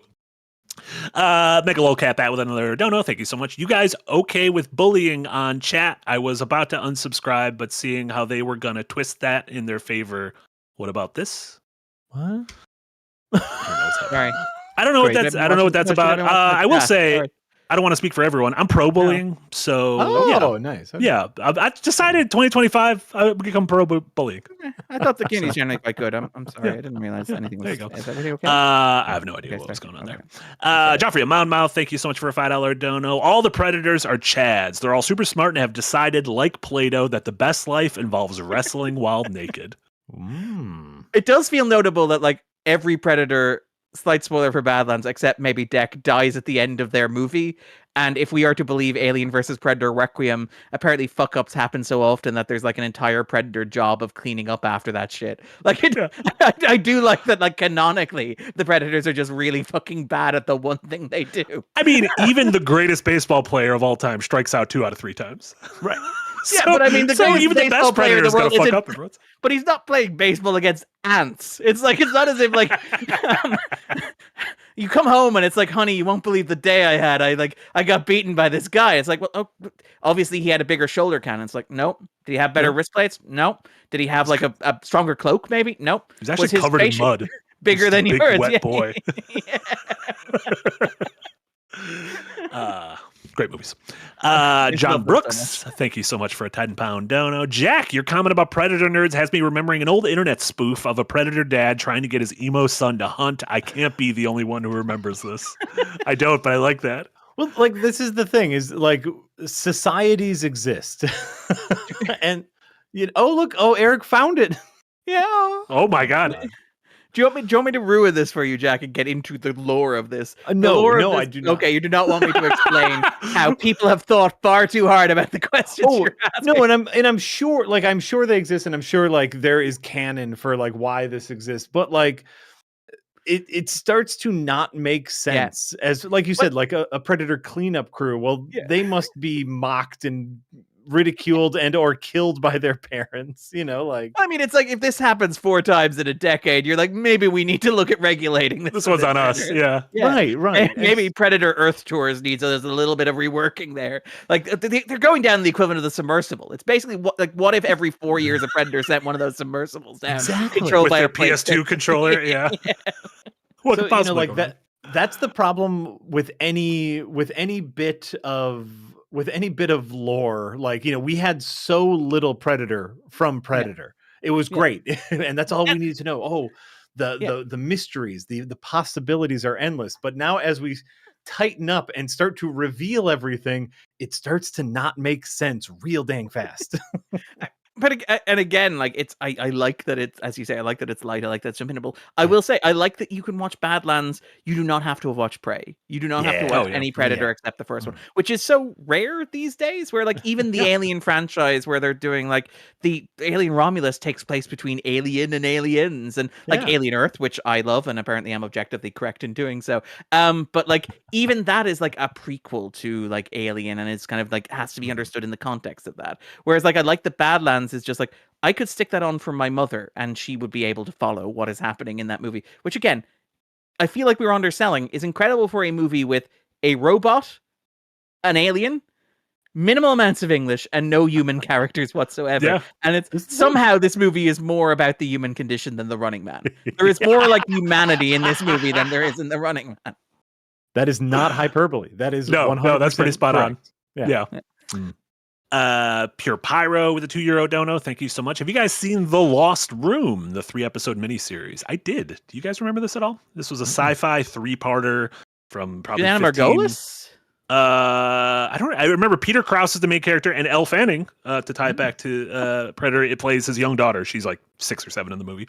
But it has a neat premise where there was like a roadside motel room in the 60s, and some event happened, and that hotel room ended up kind of getting unmoored from space and time, and every object that was in that room, so like a comb, a pair of glasses, a fountain pen, a bar of soap, gained some kind of like crazy power.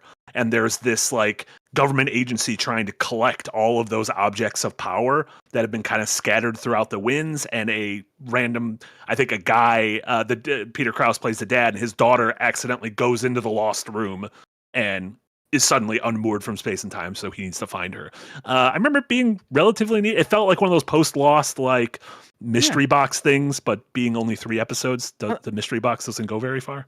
I was about to say, like, it aired over 3 nights on Sci-Fi, but the premise you're describing sounds like a long-running TV show, where it's like, we have a list of items we have to recover, and by like episode 7, we'll be looking for an ice cube, or by season 7, we'll be looking for an ice cube. Yeah, exactly. We found one slipper, but not the second one, and that's Marty, the you're never season gonna bridging guess cliffhanger. this. The Lost Room? Yeah. Available to watch on Tubi. Tubi! Incredible. Not a sponsor of the show. No. Not a sponsor of the show, but a friend of the show. Both Sisu Eventually, and The Lost Rooms are available to watch for free on Tubi without even signing up. What a time to be alive. Amazing. Kevin Pollak's in this. Love Kevin Pollak. Yeah, and some people are saying it is very similar to, it has some Control vibes. You feel like the video game Control from a couple of years ago, the Remedy game, it kind of has some vibes of that. So there you go. Hawk CBM with a pair of donos. Thank you so much. What was the one film that you will like and defend that many dislike? For me, it's Southland Tales. Very underrated. Then also said, missing the show due to work, but glad to see everyone. Do you guys have your one? I like Southland Tales, actually. Yes, I'm very, very, very fond of that. Yeah. The one that comes to mind for me that I find myself defending a lot is Moonfall. Oh, the Roland Emmerich. Oh, yeah. Roland Emmerich. It's a dumb movie, but I thought it was very fun. I liked the pacing. It was classic Roland Emmerich for me, which is like, yeah, it's dumb, but it's a ton of fun. I mean, the issue for me is like it's classic Roland Emmerich, but with 5 guys, like, and a green screen. Yeah. It's like it's classic Roland Emmerich, but without the things I like about Roland Emmerich, which are the scale. And I think that's very fair. But also, I thought it was a lot of fun. So yes, I will defend Moonfall. So love it. The very boring answer. This is like, I will occasionally go out of my way for Zack Snyder films, not because I love them, but because I feel like the amount of hate they get is disproportionate to what they are. I'm very fond of like Batman versus Superman for all of my sins, and the one that I will defend, like there we go. That's very deserved. I deserve that, Jack. The one that I will go out of my way, and I want to, again, this is the thing where it's like, I feel bad because the question like, will defend with all your honor. It's like, I won't defend this with all my honor. It's like, if you say you don't want to watch this and you have problems with it, I'll agree with you and say you're right. But also, I find myself deeply moved by it. Cloud Atlas, the Wachowskis movie, where it's like, that movie is fairly indefensible in terms of like its use of yellowface. It is incredibly racist and in poor taste. And anybody who says the movie should get fucked because of that is entirely correct to do so. But also, I can't help but find myself incredibly moved by the movie itself. Like this idea of love transcending space and time. What is a soul? What does a destiny mean? What does it mean to live a life and to affect all these other people and be a ripple? What is it, Jack? What is the ocean but a multitude of drops? Think about it, Jack. Here's the thing. Think about it. I don't want to be the white guy that says racism aside, but racism aside, I already did that. That's the next to be fair. Yeah. Racism aside. It's such it is such a bastardization of the wonderful novel. It is like you don't care about adaptations. You're like, don't care about changing things. Like your whole thing with the Running Man was change everything. Well, the problem with this adaptation is they attempt to do all of the things that the novel does in only 3 hours and stumble over themselves.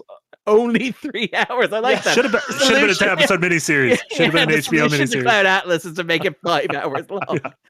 Release the Wachowski cut. By the way, the solution to Cloud Atlas would be to make it a 5-part miniseries, because then it would do what the book does, which is segment the times appropriately. It would have to be 10, right? Because then 10 half hours, right, to get it right. Ooh, it'd be 9 because the middle one is because the middle one's just one. Yeah, so it'd be 9. Also, get rid of the yellow face.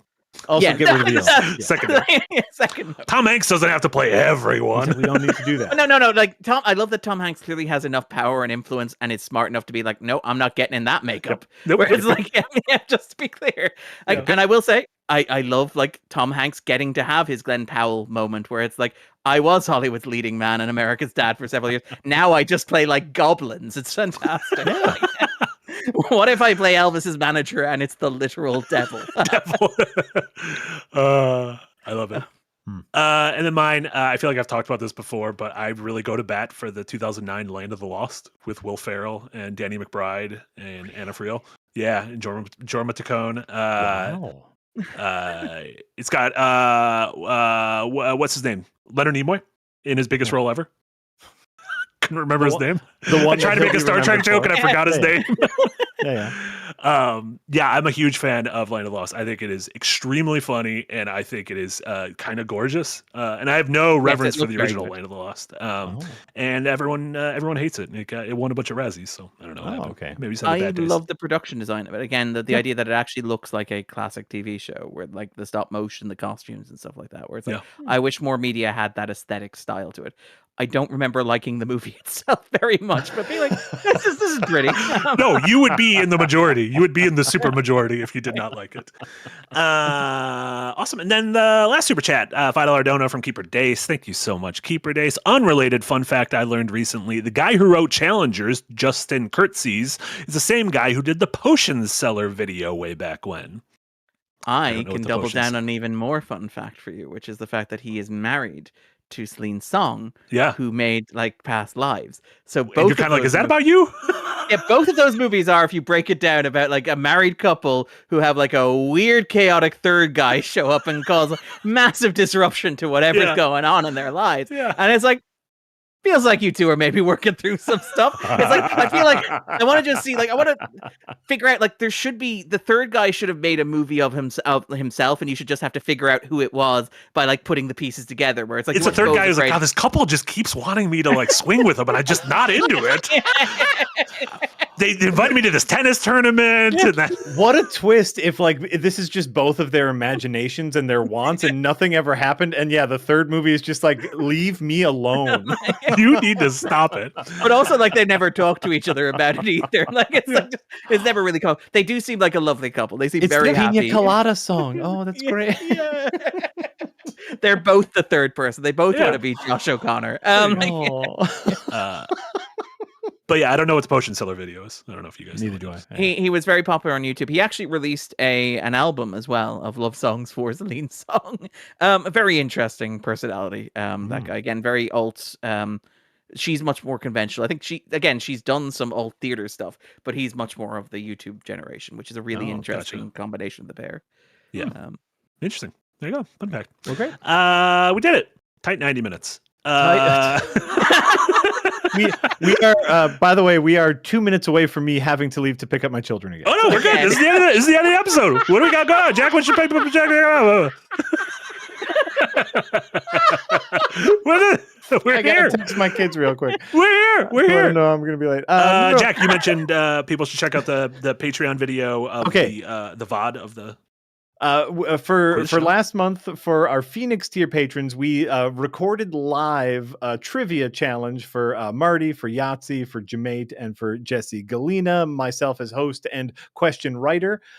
We are planning on releasing the edited version to all of our patrons soon. So if you want to watch that, which you should, because it's very good, it is mostly Dark Souls trivia. It's very, very fun. Very, very fun. Yeah. That will be out soon. So head on over to our Patreon to check that out. I won't be streaming on Thursday. I believe Jess and Jamate are streaming again. Wrapping up the Once Upon a Galaxy. Once Upon a Galaxy. So I don't know when you'll see me again. And of course, next week, Thursday, is Thanksgiving. So I definitely won't be streaming that. Oh, look, there's me. There's me in a Reps That was a quick shot of you. Yeah. In a Reps outfit. But if you are a Phoenix team member, we are locking down, but we're pretty sure that this month's movie night is going to be a week from today, 5 p.m. Central, correct? Yes. A week from today, 5 p.m. Central is the plan for Phoenix tier movie night. Yes. We don't know what we're watching yet. but No. we're watching I've something. heard roulette. I've heard like 6 ideas, 6 potential challengers. I just keep, 6 people movies keep coming enter, up to me one- with tears one in their lead. eyes, and they're saying, Yeah. "Sir, can we watch The Running Man?"